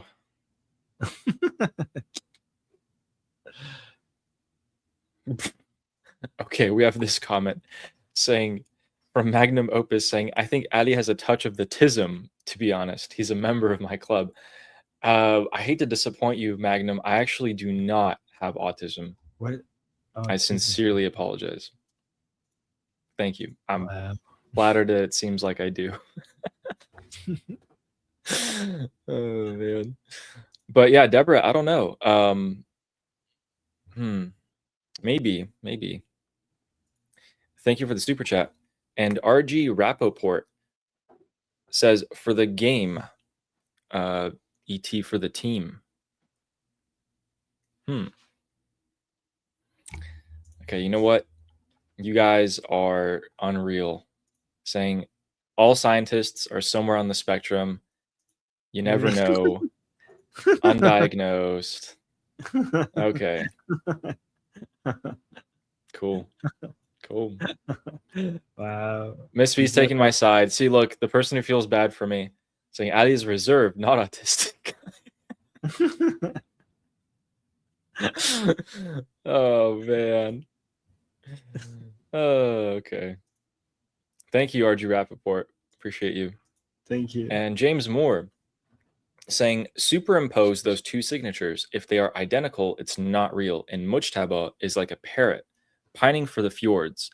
I mean, he has passed and been deceased, an ex-Ayatollah. Yeah, they're actually not the same signature, but Mujtaba's signature has changed from before the strikes to after the strikes. Yeah, so some people say that might show that he's alive because his signature looks like really ugly. It wasn't like this before. I mean, it seemed like unless one of them is fake. But yeah, go on. Unless they're fake. Some analysts who are experts in signatures, I guess, took a look at it and they're like, yeah, this is actually indicative of like a 70-year-old man who has like a tremor in his hand who's writing a signature. But Mujtaba was in his 50s, so maybe he is injured. Maybe he's alive. Who knows? Maybe he was alive. Maybe they got a signature down. Maybe he's about to die. that's kind of a smart move. If he's actually dying, just get his signature before he dies, and then that's it. That's all you need. You know what's the smartest move? If he's dead, and these people came up with a signature of an injured man to make it more believable that he's alive. Wouldn't put it past him. Yeah. Thank you, James Moore. Thank you. And Nechama saying, I usually tune in on Liberty Politics out of force of habit. Team Ali today. Oh wow! There we go. I like it. Well, thank you very much. You know, Nechama, I got your name right, and Ali kept on getting it wrong forever. You know. So, and I showed him how to pronounce your name, and this is how you treat me. It's okay. I'm gonna remember. Oops. If that's true, I don't remember. But thank you so much for the super chat, and thank you for watching on my stream today. Thank you for watching on my stream today instead of Armin's. I really appreciate that. I remember. He doesn't remember. And our next one is from. Oh yeah, Feinstrass is saying, hold up. That's a good point. That's a good point. Feinstrass is saying, does that mean I should switch to Ali's chat, Armin? You were mispronouncing her name the entire time. I'm just saying. I improved her name, and she liked it both of the times. She liked it. I said fine stars, and she's like, I actually like that. And then I call her the Salt Queen, and she liked that as well. So everything I called you, you enjoyed. So stop complaining. Gotcha. So when I mispronounce a name, it's my fault. But when you mispronounce a name, you're actually making it better. Got it. See, guys, if they confirm it, she confirmed it in the chat that she likes it. We'll see. And our next one is from Nail Bunny saying 574 watching, 172 likes. Please like the stream. Yes. Thank you, Nail Bunny. Nail Bunny, look at this. Nail Bunny has my back always. Even when I piss her off, she still has my back. True. And Nail Bunny also Love said, you, Nail Bunny. Confetti. Confetti. She got us to the finish line. Thank you. Thank you, Nail Bunny. And thank you. Beach Kid also said confetti. Oh, a little cat. Yes. Thank you. Yep. Yay, we did it, guys. We did it. So next stream, I will play the soundtrack for you guys. I'll play Iran, our patriotic song. Yes. Thank you, Beach Kid.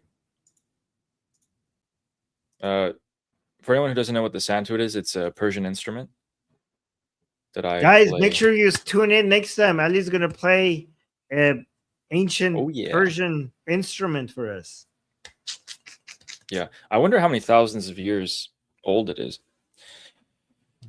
And our next super chat is from Tractor. It says, I understand Donald J. Trump's plan, but in my opinion, it doesn't work. You cannot make an Islamic war in the region like this. To stop political Islam, this is not the way. Ooh. Any suggestions? Yeah, I mean, you have to end them. You don't even, basically. I mean, I agree with you. This is not the way. I agree with that part. However, stop using the words political Islam. Okay, Tractor? There is no such thing as political Islam. Because to say the word political Islam suggests that there is an Islam that is not political. There is no non-political Islam and political Islam. All Islam is political. Okay, if you read the Quran, you read the Hadith, you could see that Islam is fundamentally political from its DNA. There is no non-political Islam. And every time people say political Islam, it comes with a suggestion that there's a version of Islam that is not political. So I suggest not using that word. Yes. You know, one of the ways that I would go after ending Islam would be good to go after their money. I'll do that probably first.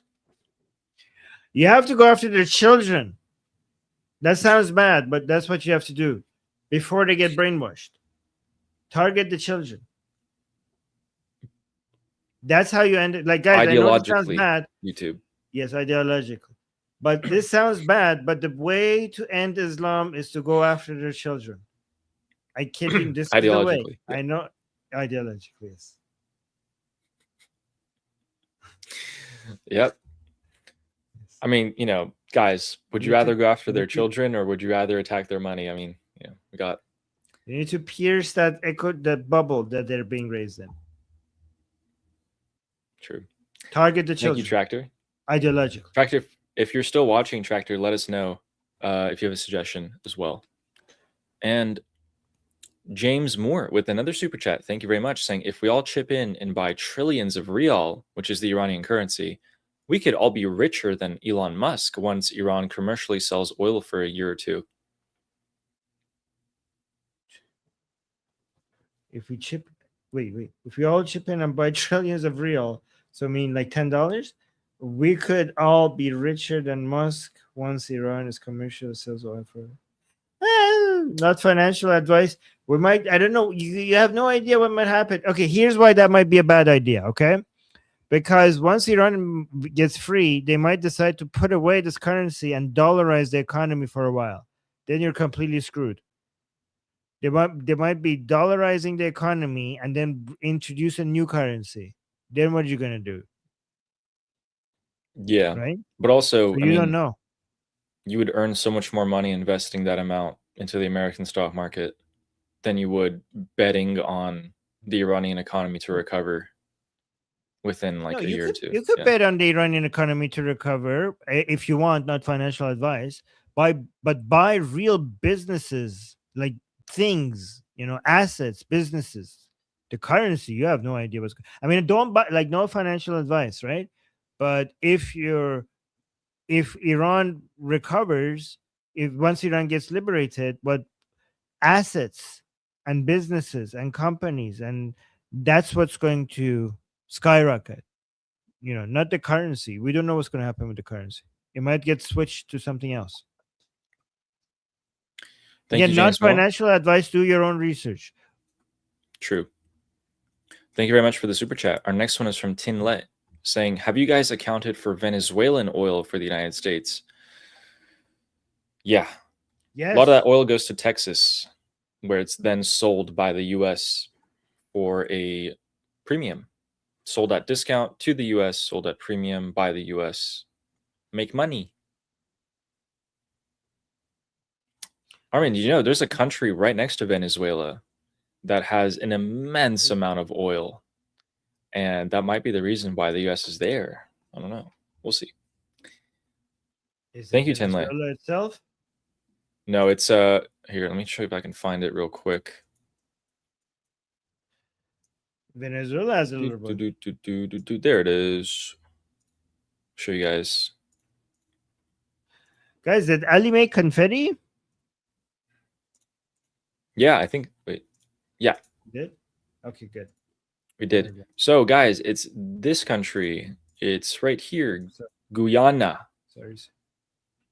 Guyana sits on a massive amount of oil. Is it? And I didn't know that.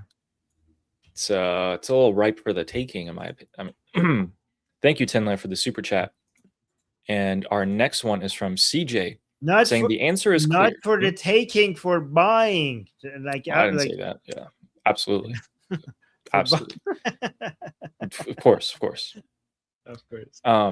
Sorry, love you, Guyana people. And CJ with the next super chat saying the answer is clear. We need an internal revolution, internal regional leaders to lead rebellion. Is Mossad or CIA working on that, or have they given up? Well, we have no internal regional leaders to lead the rebellion.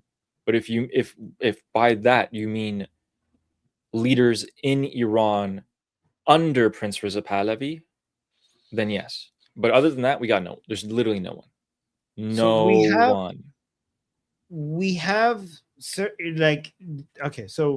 what we need is an army, right? So what we do have with Mossad and CIA is Iranian people inside Iran who work for Mossad or CIA, who have been trained by Mossad or CIA, mostly Mossad, and do specific operations for Mossad, right? Or CIA, right? So for example, before the 12-day war, before Israel started all of this, right? Before the fighter jets of Israel came to Iran and started blowing things up, inside Iran, drones that were already prepared inside Iran for years started flying around and attacking rocket launchers, right? They were being operated by Iranians inside Iran who are agents of Mossad. That is very limited. So when Ali says no one, he's talking about an army that could do an uprising against the Islamic Republic. What CIA and Mossad have inside Iran, and we know we have them because we have seen them operate, is Iranians who have been trained to carry special operations. So the numbers, that those are extremely trained people for specific types of operations. Those are good for this, special ops. They're not enough or at the scale that you require for having an army that could go and do an uprising. We don't have that. And that could only happen under the leadership of Princess of Pahlavi. Correct. The Mossad and CIA did train a number of Iranians in 2025. They traveled to Israel, received training, and then came back to Iran and have conducted multiple operations, dozens, in 2026. They're a force multiplier, CJ. They can't be the ones on the streets holding up guns, shooting at the security forces. They're a scalpel. Yeah, not a hammer. But thank you for the super chat. Thank you. It is being done. Prince Reza Pahlavi is doing a lot of work behind the scenes. And 40 Winks became a new YouTube member, our Air Force commander. Thank you, Commander. Thank you for your service. Thank you for your service. And Bobby Newman saying regime change is not our goal. I saw that because we were talking about, the solution to this is regime change. Bobby, as an American, said regime change is not our goal. It doesn't matter, because I know even if it's not your goal, even if it's not US's goal, whatever US's goal is can only be achieved with regime change. Like maybe the US goal is opening the Strait of Hormuz, making sure the United States doesn't have enriched uranium. You can't achieve that without regime change. There is no way to achieve that without regime change. And we have been saying that they keep trying every other way. It doesn't work. The only way this will work is regime change. It should be the goal. Yeah. Thanks, Bobby. And thank you, Tempest Prime, for the 500 joules. Thank you. Appreciate that. Redneck Jeep says, Armin's pointed out before that we didn't see the benefits of Vietnam and Iraq until recently. It does take time to see how history plays out. Yes. Those two countries, though, the populace was very divided. Just a stark contrast to Iran. Yes. True. We have a head start because the Iranian people are pro-American. Vietnamese people were anti-American, and now Vietnamese people are pro-American. So it took a long time. So Ali's point is that in Iran, we should be seeing earlier results, given that the population is already pro-American. Yeah. Armin, most young people speak English in Iran. Yes. People my age, younger than me, a lot of them speak English. Or at least they understand it, even if some of them speak it, but don't feel confident. They embarrass, because if you don't speak it perfectly, they rather not speak it at all because they feel judged. Some of them, if you don't speak it perfectly.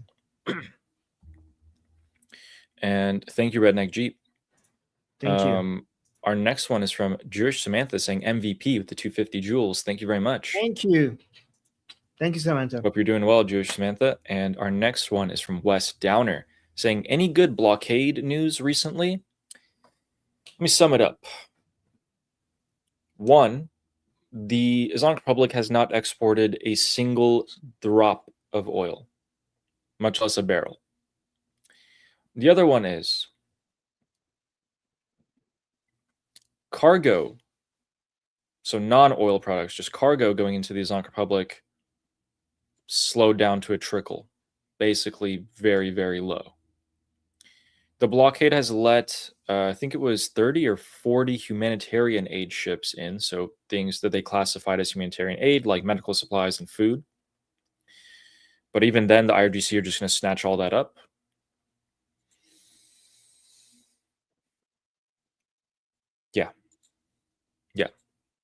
That's what I would say the key points are. Thank you, Wes, for the super chat. And Nechama Thank you. saying, we can Nechama. steal man, Nechama, saying, we can steal man, we can analyze, but I will still not forget that Trump and Netanyahu backed down in January and did not keep the promises they made publicly to the Iranian people when it mattered the most. The promise was that help would arrive, and help did arrive.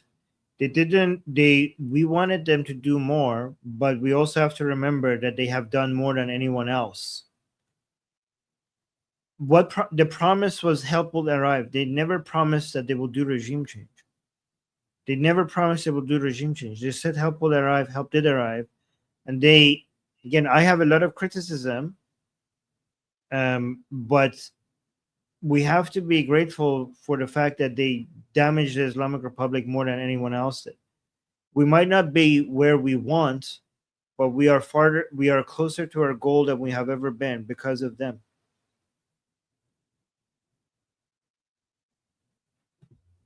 I think they should have done a lot more. Yeah, they should have done a lot more, but they also have done more than anyone else. Both of those are true at the same time. We can criticize for not doing more for their own sake, not for our sake. But we could also be grateful for what they have done. Yeah. And thank you for the super chat. Thank you. Our next one is from Christian Evan Christensen saying, you good? Saw Iranians start a anti-Russia wave. Remember to hate on Putin, not Russians or Russia in general, because doing that only pushes them to Putin. Yeah, I've been thinking about that for a while. About it's not anti-Russian, it's anti-Putin. So yeah, good point. It is anti-Putin. It's hard to. I try to remind, like you're right. I have always been reminding people of that. We're not anti-China. We're anti-CCP. We're not anti-Russia. We're anti-Putin. Okay, I always try to remind people of that, while at the same time not getting too upset when people say Russia. But it is a good thing to remind people that we're anti-Putin, not anti-Russia. We want Russia to be free of Putin and prosper and live in peace with Ukraine and all its other neighbors.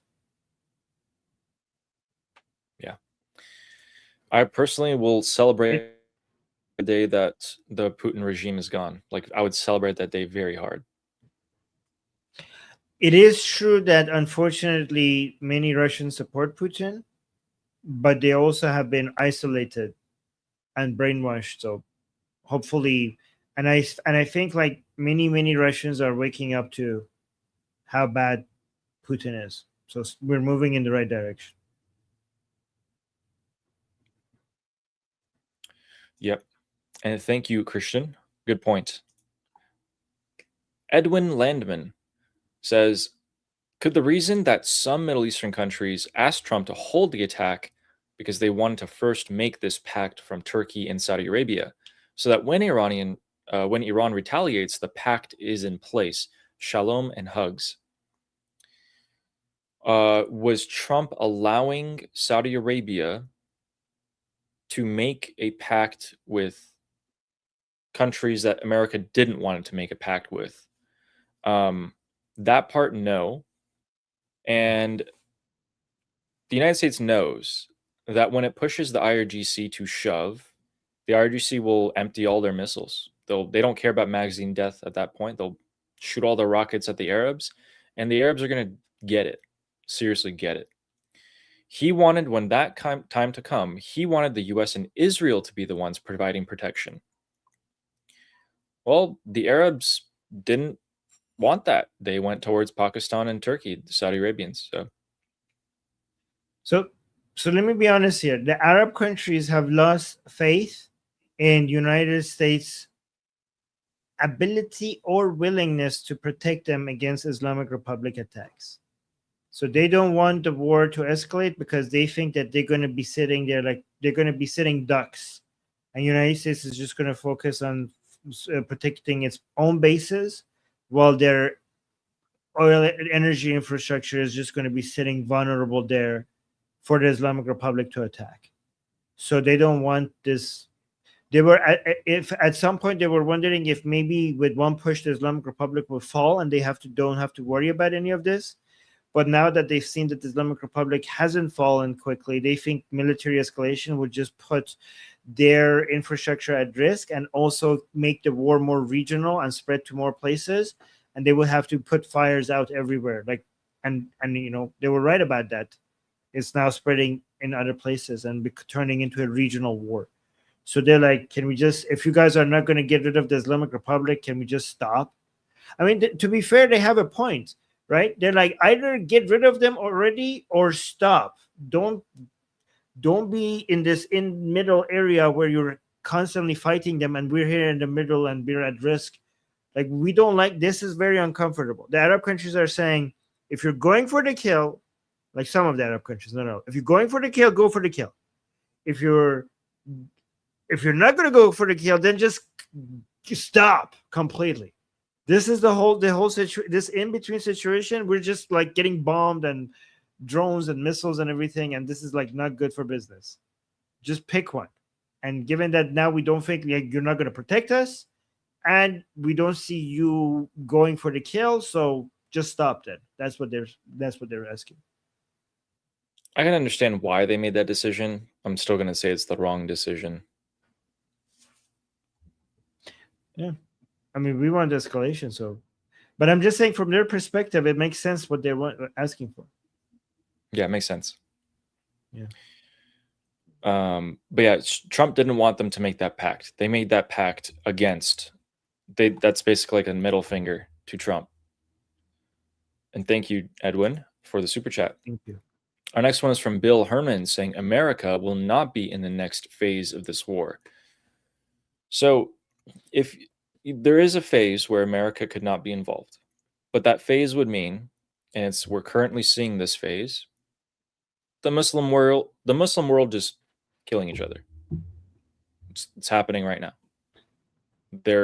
Muslims are killing more Muslims in the Middle East than they're attacking the Jews or the Americans or anyone else. That's the phase I think we're about to be in, and we're in. The Arab countries just take it out on each other, just hit each other. Militias, all attack. Yeah, that's all we go. So if Israel is in the next phase of the war, it's hard to see how United States won't get dragged into it, right? So Netanyahu just came out. Guys, I don't know. So we talked about this, right? Netanyahu just came out a couple hours ago and said that we're going to go. Okay, so he actually, two updates from Netanyahu, and they're both relevant. So they said that they're going to they're getting prepared to go in on it alone against the Islamic Republic. They seem to be tired of waiting, and they want to attack the Islamic Republic without the United States if they're not going to do this, right? So that's one. Also, Bibi just came out and said that they don't accept the 15 point plan that Trump has for their peace with Hamas. He came out and rejected that. This is like a very bold stance from Bibi against Trump. Usually Trump says things against Bibi, but Bibi doesn't say things push back against Trump.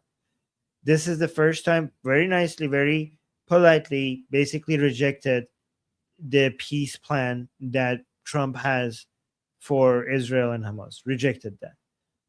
To me, that's not just about Hamas. To me, that seems like that's also about the Islamic Republic in Iran. Because to me, that's a signal that Israel is ready to push back, not just on Hamas, but also on them being pushed around regarding the Islamic Republic. It might be a signal that we're not going to keep like giving into the plan that U.S. has. If they're not going to attack, we're going to push back. The problem, though, is Israel has a lot of ability to destroy or kill whoever they want inside Iran. They can do all of that without United States. What they can't do is that they can't defend themselves without the United States once the Islamic Republic retaliates. They need United States to be able to fully defend themselves, right? So when it comes to attacking anything anywhere in Iran, anyone, anything, Israel can handle that with no problem. But if they want to go to a full-scale attack against the Islamic Republic, if the Islamic Republic now wants to, use all their drones and missiles on Israel, the reason why Israel has a lot of capacity to defend itself against all of that is because the United States is there with it every single time, with all the, the stockpiles of the missile, the interceptors, even the Iron Dome, everything. It requires U.S. support to be able to do all of that, right? So the thing is that, so how could you defend yourself if the U.S. is not going to be involved? The answer might be, well, United States is not going to not defend Israel, no matter who's the president, no matter what they say. If there's a full-scale attack on Israel, one way or another, the United States is going to come. The United States is like, okay, I'm going to sit back and let those missiles hit your civilians.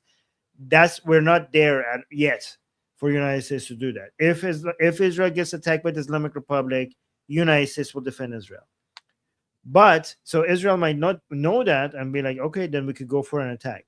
But if that's the calculation, then the accusations against Israel regarding United States being dragged to a war will now escalate to so many more people, because this time it will be real, right? So United States has not been dragged to a war. This was a joint operation by Israel and United States. Both the 12-day war and the 40-day war is a lie that Israel dragged United States into war. But if we now go into a situation where United States doesn't want to go to war, and Israel does go to war, and the Islamic Republic attacks, and U.S. comes and defends Israel, then it will be true this time that Israel on purpose dragged United States into a war. And even though Israel will be defended militarily, what the consequences of that would be that Israel would not be defended anymore when it comes to a soft power, when it comes to the battle of narratives, because then Washington, D.C.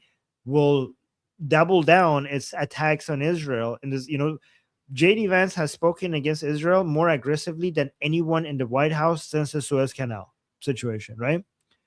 Like, it's interesting that with a Republican administration in the White House, we have seen more aggressive attacks from the White House against Israel than even the Democrats ever have attacked Israel, than from a Republican administration by J.D. Vance. So we have precedent for this.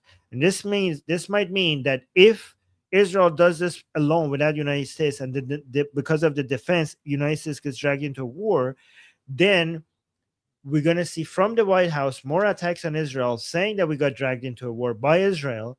If that happens, Israel's position in the United States will become damaged so much at a time that it's being damaged, like at a time that it's the lowest it has ever been.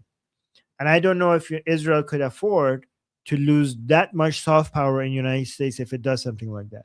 They have to see if it's worth it, because right now it's dropping like a rock. And maybe Israel will decide that, you know what, we're going to, given the way that this is going, we might eventually get a White House that won't defend us eventually in a few years. So we might do it now while we have a White House that will defend us, even though if it's going to be a huge hit to our standing within the United States. Does that make sense? Mm-hmm. Guys, did that make sense? Let me know in the chat. Yeah. Guys, let me know if that makes sense, because I think if you guys understood what I just said, you will understand the dynamics that play here. Yes, okay. Gotcha. Thank you. And our next one is from Mayor Schreiber. Says the next one who loses says the Shahada. No way back from that. I don't know what that is. Do you know what that is? The Shahada. Ashhadu anna la ilaha illallah wa ashhadu anna Muhammadan Rasulullah. But there is a way back from that, because I was a Muslim and now I'm an ex-Muslim. So there is a way back. So converting into Islam. He's joking. Yes, there's no way back, because you would be an apostate. Wait, Ali, have you ever been Muslim? Yeah, like every Iranian, you're born, you're raised Oh no, like that's that. on your no. Well, like, did you ever believe? What's No, on your what's on your no. Okay, so you're not an ex-Muslim. You're just like I guess you could say that, yeah. They called you a Muslim, but you never believed, so that means It was, you're not an ex. Yeah. yeah, it was on my Iranian passport. I would go to the mosque and all that. But no, I was never like, oh my God, yes, God, the Prophet, the Imams. Oh my God, yes. I was actually, God, even the from like, I Prophet. think around like 8. 8 was when I started doubting it. I was like, Yes. if God exists, why does God. everything suck? That was like an 8-year-old thought. And then by 8-year-old? yeah, and then by I would say 11, I was like, yeah, F this. I don't believe in 11, this. wow. Yeah. If there is a God, why does everything suck? Yeah. I was like, why is everything dirty and unorganized and everything suck? Like, wait, these are some really great quotes. I was never like, yes, God, the Prophet. Yes, I was never like that. Yes, Thank but you, guys, Mayor I've never Schreiber. heard this one before. If there is a God, why is everything so messy and dirty? I've never heard that one before. Oh my God, that's great. Oh, people are saying 8 years old, so 6 years ago, or 6 years like ago. 5 years ago. Thanks, guys. Sheesh. Thank you, Mayor Schreiber. We might not go that far, or maybe we can. I don't know. Yeah, we can make you an ex-Muslim. True. And Aaron Morris became a YouTube member. Thank you very much for joining. Thank you. Appreciate that. Welcome on board. And Mommy123 says gun rights in free Iran is bad. Too many crazies and durkas. You know, that's exactly why you need gun opposite. rights. Yes. If you have crazies and durkas, then the average citizens need protection against the durkas. That's exactly the reason why. Because the durkas will get the guns. Legal or illegal, the durkas will get the guns. So the other citizens need to legally be able to defend themselves. Yeah. You know, the thing is, the crazies and durkas have the guns, and they're like 5% of the population. The other 95% doesn't like them and doesn't have guns. So it's kind of a problem. In fact, the best way to make sure the durkas and crazies you keep, know their place and don't dare to come out and cause any chaos is by arming the population. This is, the lawful civilian population needs to have guns. That's the best way to defend against them. Yeah. Also, just think about all the Iranians that you've met in your life, if you've met any, or if you know any. I can bet you they're from the Iranian people, and they're not crazy or durka. They're the real Iranian people. I can't speak. But thank you for the super chat. Our next one is from Jewish Samantha and says, like the stream. Yes, thank you. Yes, please. Thank you. Thank you. Thank you so much. And Steve says, I'm pro Ali and anti Armin. I know. I very much know that. You have made it very, very, very clear. Like, very, very clear. You remind us of that almost every day. Mostly the anti-Armin part. You remind us of that more the anti-Armin part than the pro-Ali part. I think Steve supports Ali more because he's anti-me than because he's pro-Ali. That could be the truth. That could be the truth. Yeah, I think so. I don't think he even cares. Thanks, Steve.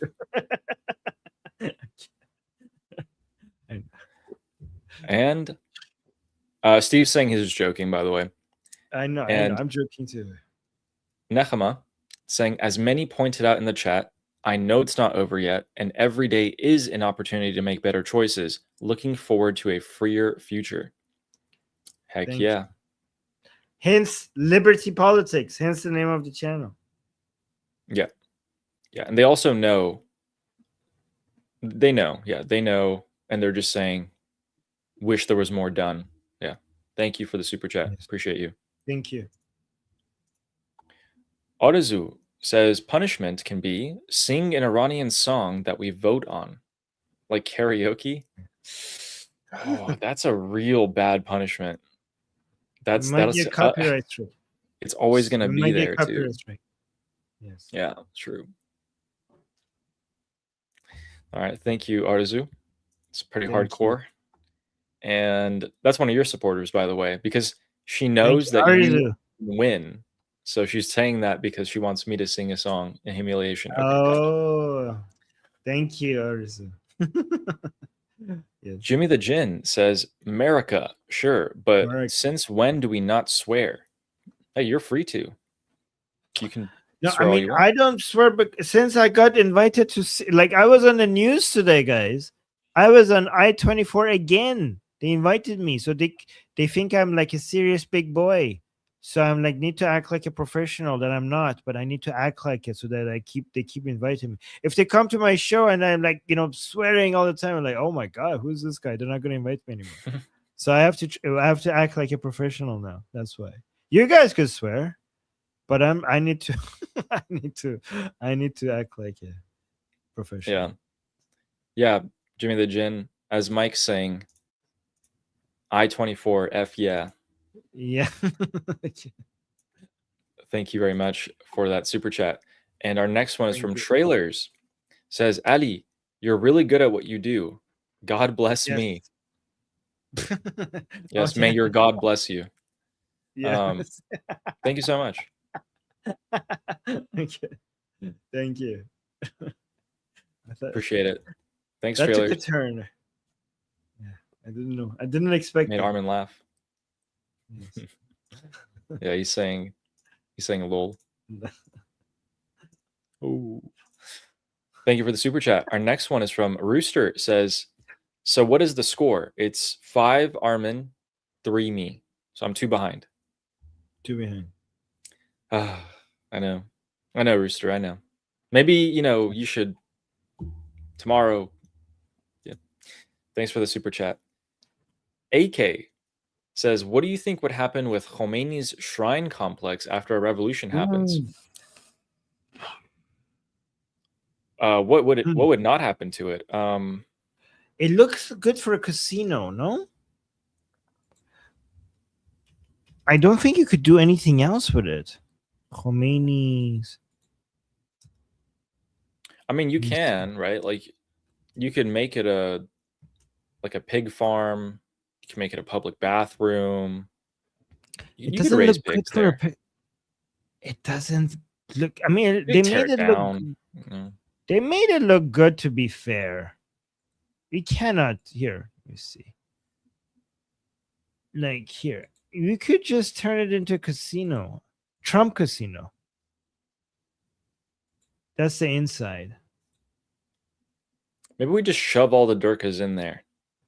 Just keep him in there. Let me show you what the inside is. Actually huge inside. This is Khomeini's burial ground. Look at what they built. Look at this. It's huge. Look at the roof. You know how much money they spent on this? It's crazy. Look at it. It fits a casino. Like that's what an inside a casino would look like, no? Like I can't think of doing anything else with it. Like what would you do with this? Tear it down. No. You could use it. It's a building. They spend money on it. We could use it for something. So this is like, look, guys, the ceilings are so high and it's so shiny and it's so big. And so this is Khomeini is in the middle here. He's buried in there. In this green thing in the middle. You see that? I can't get over the stigma, like my mental label for it.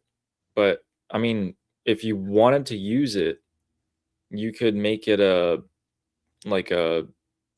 you could shove all of the Durka artifacts and make it a Durka museum so that foreigners and Iranian school children can visit it and see the horrific horrors. Yeah, there you Shia go. A Islam. museum for the horrors of the Islamic Republic. That would probably be the best use. But if not, hey, let's just tear it down, make it a pig farm. You know, No, what the hell? Not A bad. pig farm there? Like, it's not an ideal pig farm. Like, no, they just turn it into a museum for the horrors of the Islamic Republic. Put statues of the Javidnam here. I would Names of if the- I had a Javidam, I would never want their statue to Oh, be in okay, there. I'll be fine. The honest. horrors of the Islamic Republic. Something like that. Yeah, I would make it a museum. Yeah.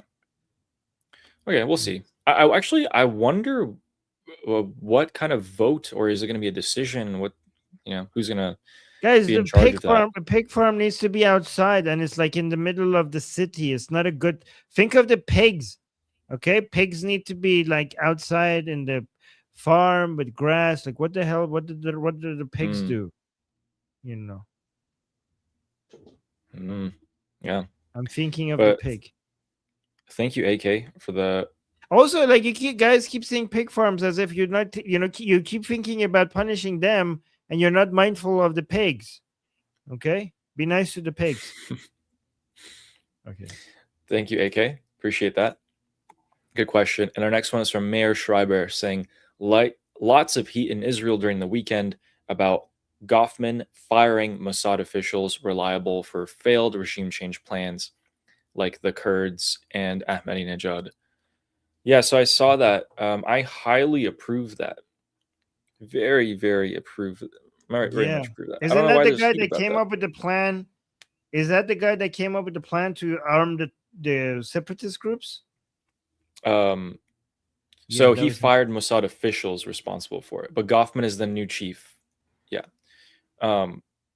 Yeah, I mean, let's just think about it, right? The plan was you arm the Kurdish separatists, they take a piece of Iran for themselves, and by doing so, force the IRGC to focus on them. That unites a lot of the Iranian people who are caught in the middle to go towards the IRGC side. I mean, I don't know if they will go towards IRGC, but at least they will go away from Israel. You lose the most important asset that you have, which is the Iranian people. Why would you lose the most important asset against the Islamic Republic? You will lose the Iranian people forever. Yeah. Anyway. Well, I don't know why there's heat about it, though. Actually, no, I can see why there's heat about it, because maybe some Israelis don't really care about that. They just want the regime gone at any cost. So I see. Yeah. Thank you, Mayor Schreiber, for that super chat. And Aryan of Persia. All right.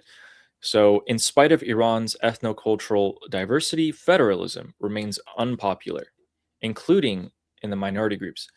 Though greater recognition of linguistic and cultural rights is highly desirable. Why? So, even though we're pretty diverse in Iran, we don't like federalism, but we still like to recognize that there's different cultures and different languages in Iran. Why is that? Okay, I have a good answer to this. So, let's start with federalism and then the rest of it. Okay, so federalism is a good tool to stitch separate things that are separate together. Okay, it's not a good thing to, if something is already one piece, then federalism is breaking it apart. You don't need federalism for something that is already one entity. Iran is one entity. Federalism, for example, works for the United States because we had different pieces, and with federalism, we brought them and connected them with each other. Something that is already in one piece, with federalism, you're separating it. Okay, and federalism is the path to separatism, because with federalism, the people of each federation will get the right to vote to get separated from the rest of Iran without the say of the people on the other states, right? So because right now we have provinces, we don't have states. So right now, for example, if a province wants to separate from Iran, that will not be put up to vote. But even if it was, the entirety of Iran gets to vote on it, not just that province, because that province belongs to all of Iran, not just the people within that province. But if you had a federal, if you had basically federalism inside Iran, then that would mean that only the people within that province would be able to vote themselves out of the rest of Iran. So federalism is a path to separatism, and the Iranian people know that, and that's why they're against it, including the people within those provinces. So I think the Iranian people have found the perfect balance of celebrating their cultural diversity, not ethnic diversity, cultural diversity, without losing their unity, right? And when we're talking about cultural and linguistic rights, we're talking about the Iranian people have figured out a way to celebrate all of it without letting people use them as a way to separate them from the rest of Iran. So we are very aggressively trying to protect all the cultures from inside Iran without letting separatists. So there's two enemies here. We have the separatists and we have the Islamic Republic. There is the defense of the cultural and linguistic rights comes from the Islamic Republic trying to destroy all the cultures within Iran and make everything Islam. So destroy the Persian culture, destroy the Kurdish culture, the Baluchi culture, the Lor culture, the Azeri culture, all of that, and just make everything Islam. So the defense mechanism towards that is to try to preserve all the culture and the linguistic rights of, Persian, Azeri, Baluchi, Kurd, everything. That's a defense reaction to the Islamic Republic. But from the other side, the separatist groups have tried to use the language and culture as a way to separate some Iranians from the rest of Iranians. So in defense of that, the Iranian people have found a way to celebrate all the cultural diversity, but still stay united with the rest of Iran and say no to the separatists. So given that we have two enemies from two sides, one is the Islamic Republic, one is from the separatists, one highlights the culture and language to try to separate us, and one tries to erase the culture and language to try to make everything like a monolith within Islam. The Iranian people have found a patriotic middle ground where we celebrate all of them, but we are all united as Iranian while we celebrate all the cultures, right? And the way that we celebrate languages is that we only recognize one official language as in Iran, Persian, no other official language, because it's the language that connects us with each other. But we also want to preserve all the other languages that we have, and we want to be able to protect them and save them without making them the official language of the country. And I could go into more detail regarding how and why, but I think that's good enough for now. Does that make sense? You're muted. You're muted. Great answer. And great question, Ariana Persia. Always with the good questions. Thank you. Our next one is from File. Says, I saw a video not long ago called Why Islam Won't Survive the 21st Century by the Cyberpunk Dingo on YouTube. I recommend it. I like that title. Yeah, I love that too. I like that title, File. Thank you. I'll check it out if I get some free time. Thank you very much. That's a title I will not forget. Appreciate that. And our next one is from a Redneck Jeep saying freedom fighters need to introduce the Islamic Republic to drone swarms. Interesting. That's what we've been saying. Yeah, 100%. I mean, we're not Modern actually tactics. no. Wait. We're not recommending anything with regards to who gets armed where. YouTube, we're not recommending that. But this is a suggestion that we have been discussing. Other people bringing it up a lot. Yeah. Right. We suggest that you should adapt to modern tactics. Thank you, Redneck Jeep. Well, you shouldn't do anything. We're just telling what the Iranian people are demanding. It's the news. We're basically or wanting to do. We're analyzing what they're doing. We're not making any recommendations ourselves. And 40 Winks says CJ is correct in that the internal revolution must be led by the current Shah and his allies. Hopefully, the United States and Israel will secretly help him. I think they are. I think they are secretly helping him. Yeah. I think they're working pretty closely, actually. Yeah. Good insight, 40 Winks. Yeah. Thank you very much. And Newsbren says Trump triggered an acceleration of a change in the geopolitical order by not finishing the job. Now there are many players in a very complex situation.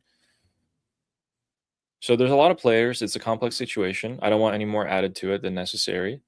But as for if he triggered an acceleration of a change by not finishing the job, you know, Yeah, I it's a mean, different change.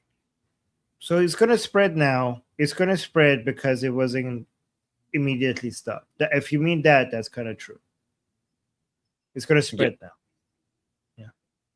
Yeah, there's going to be a different change. Yeah, the Middle East is going to change a little bit differently than if the Islamic Republic just immediately fell. You're seeing it. You're seeing the alliances. They just signed one.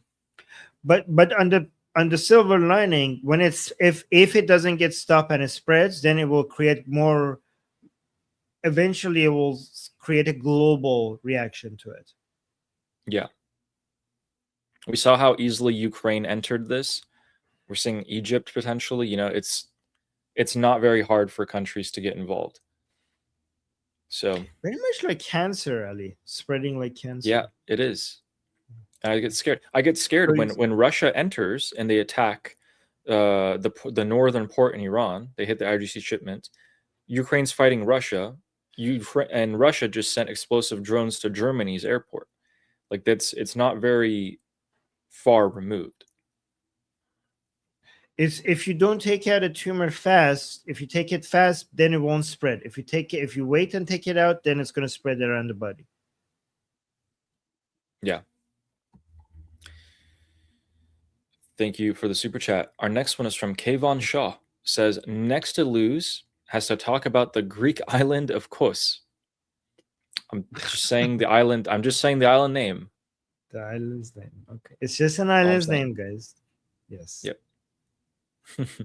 You know, tourists who go there get the shirt and it says Kos on it because it's the island's name. And I've seen people come back from Greece with that shirt. Has Keir Starmer been to Kos Island? Has Keir Starmer been to Kos Island before? I wonder, guys, has Keir Starmer been to Kos Island? Anyways, Iranians would know what we're talking about. Yeah, really, really fitting for him to live there, perhaps. Thanks, Kayvon Shaw. Maybe we do. Maybe we should. Maybe that's a good idea, actually. I remember that one. And our next one is from Hezi. Says, arming the population. Oh, in parentheses, he says, pretending to be on Armin's side today. Oh, wow. So I guess you got the super chat, but did you really get his heart? You know what? I don't need your heart. Keep pretending.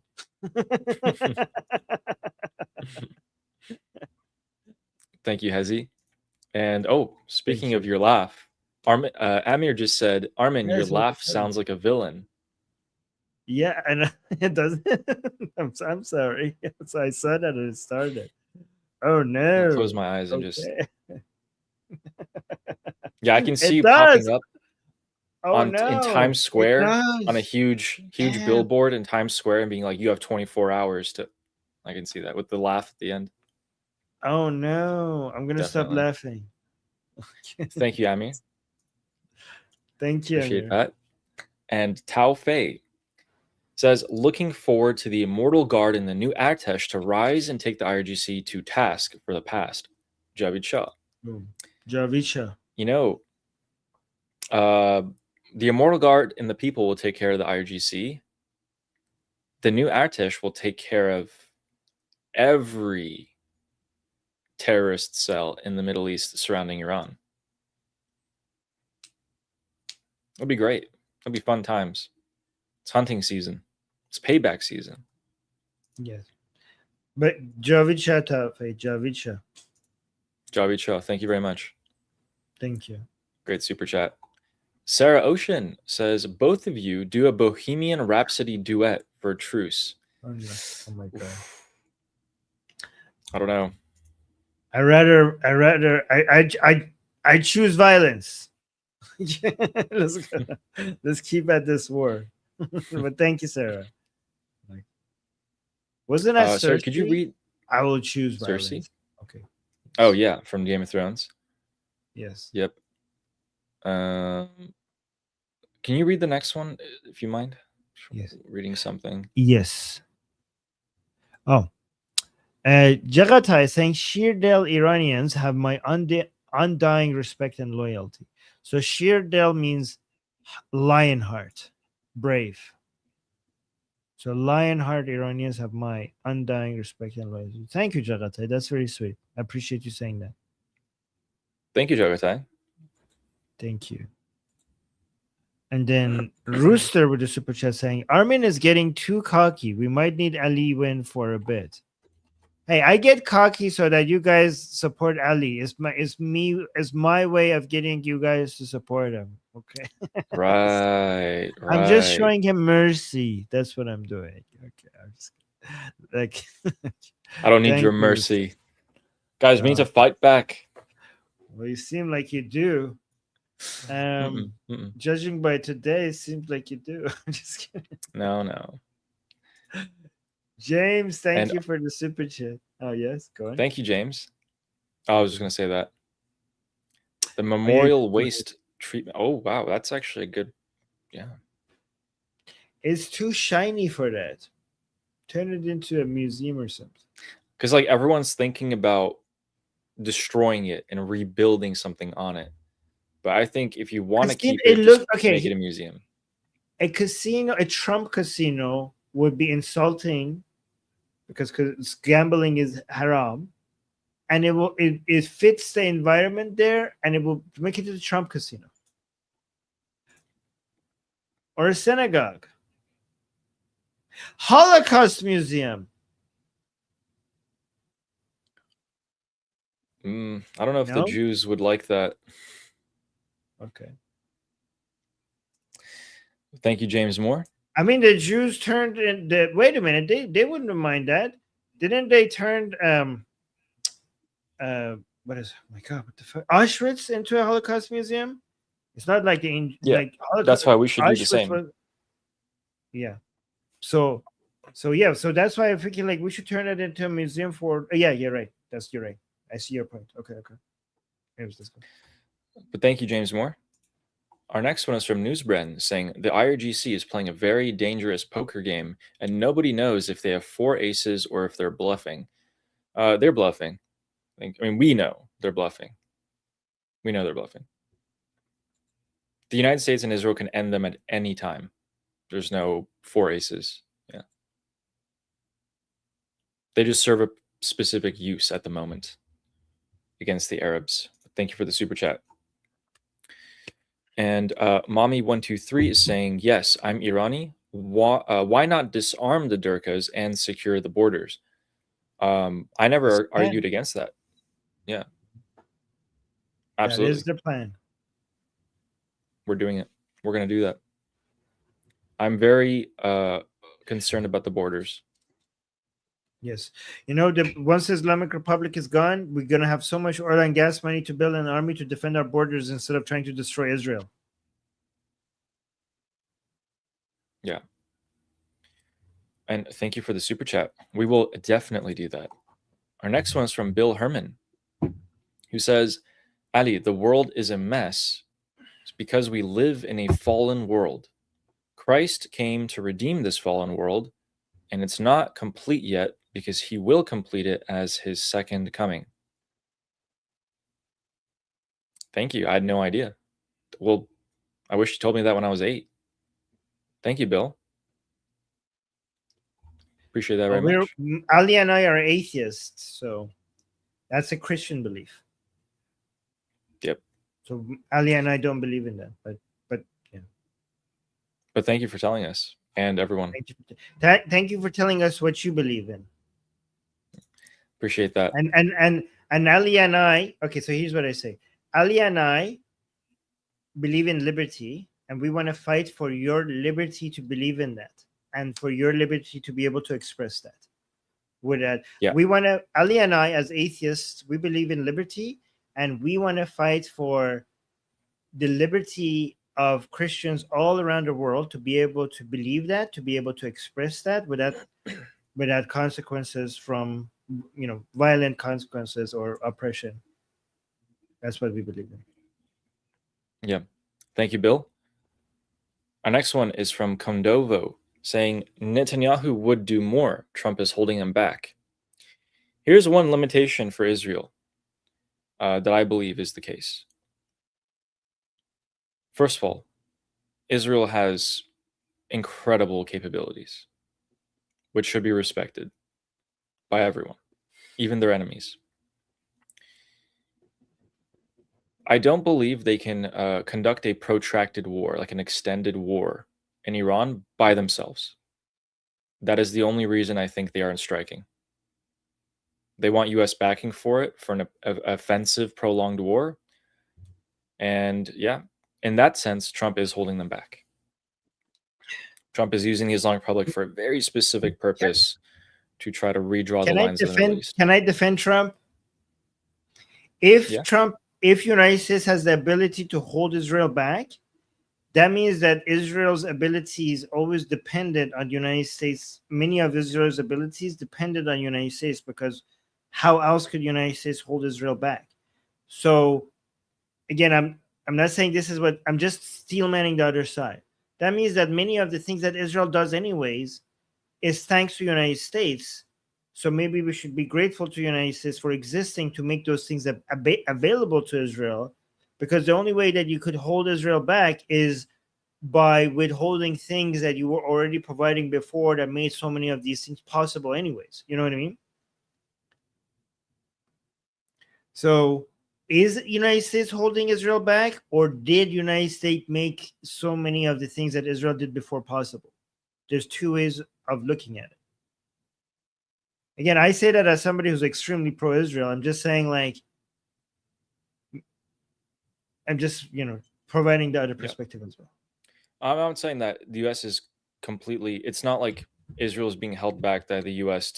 in general. I'm saying if they want U.S. support in an offensive war, then they're going to have to wait for it. But I agree with this criticism, by the way. I think, like, United States is not, like, has Israel as a really efficient ally that could go finish a lot of the job for them, and they should just give them the green light to do that. And that not because this is good for just Iranian people and Israelis, because this is in the best interest of the United States. So I agree with the criticism. I just want to also provide the other perspective. Yeah. Thank you for the super chat.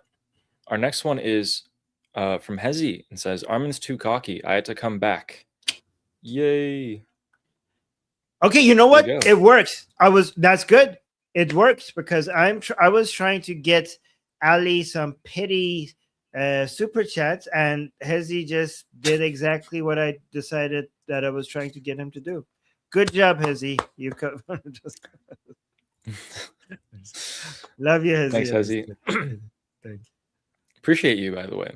Tomorrow I feel like, that's the day to really be there. Thank you for the super chat. Our next one is from Tao Fei, saying, just balancing the books, Ali. Just keep doing what you do for the truth. Javid Shah. Javid Shah. Thank you very much. Balancing the books. You need, guys, there's a clear, you know what I mean? I'm over here, Armin's up here, we got to balance it out. He's absolutely right. Yes. You know who also believed that everything should be balanced? Thanos. And which is very fitting for Ali, because Ali is also a psychopath. Yes. So there you go. Yes. And people like that, apparently. I don't know. Yeah. Okay. Thank you, Taufei. Really appreciate that. Thank you. And Kondovo saying also it's pronounced Nechama, not Nechama. Okay, Nechama. so not Nechma, it's Nechama. Okay. Nechama. Okay. Nechama. All right, gotcha. Thank you. Gotcha. Remember that. Nechama. Okay.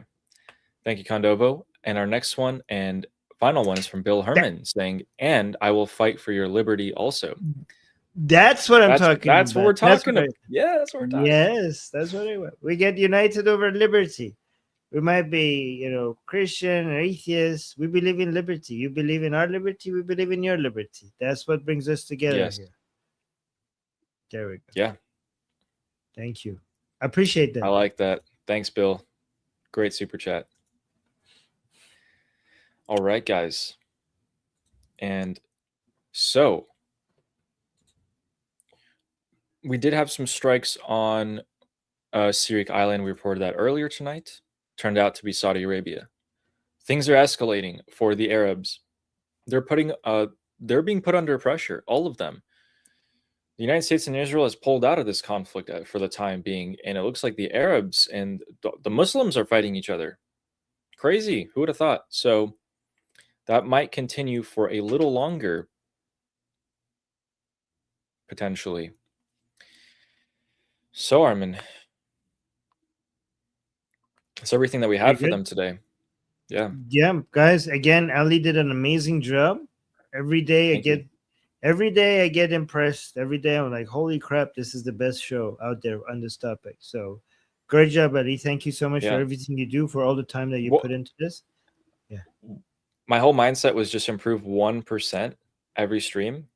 So we got to go back and watch the first couple of streams at some point in the future and be like, oh my God, I'm going to cringe so hard.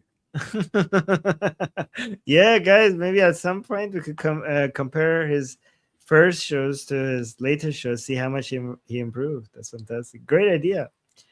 That's a great punishment. All right, all right, guys. So thanks, guys. Ali, prepare the Santur for our next show. Prepare it. Yep. Okay, guys. Next time we're gonna get Santur. Good job winning this. You get your treats. See, when you support me and when I win, I get you treats. I get you treats, stuff that you enjoy. Right. All right, guys. This is us. We'll see you guys again same time tomorrow. Don't forget to subscribe so you don't miss it, and hit the bell notification. And thank you to everybody who has liked the stream. I know, like, we don't there's no way to highlight and appreciate you individually, but the likes really does help the channel grow. So thank you to all of you who have liked the stream. I appreciate you guys. It really does help. And so thank you guys this is us. much. And yeah, thank you. And we'll see you guys same time tomorrow. And until then, I'm Israel Chai, Slava Ukrainian, Cuba Libre, Taiwan Jiayo, Long live America, Yavicha, Hayande, Iran. Iran.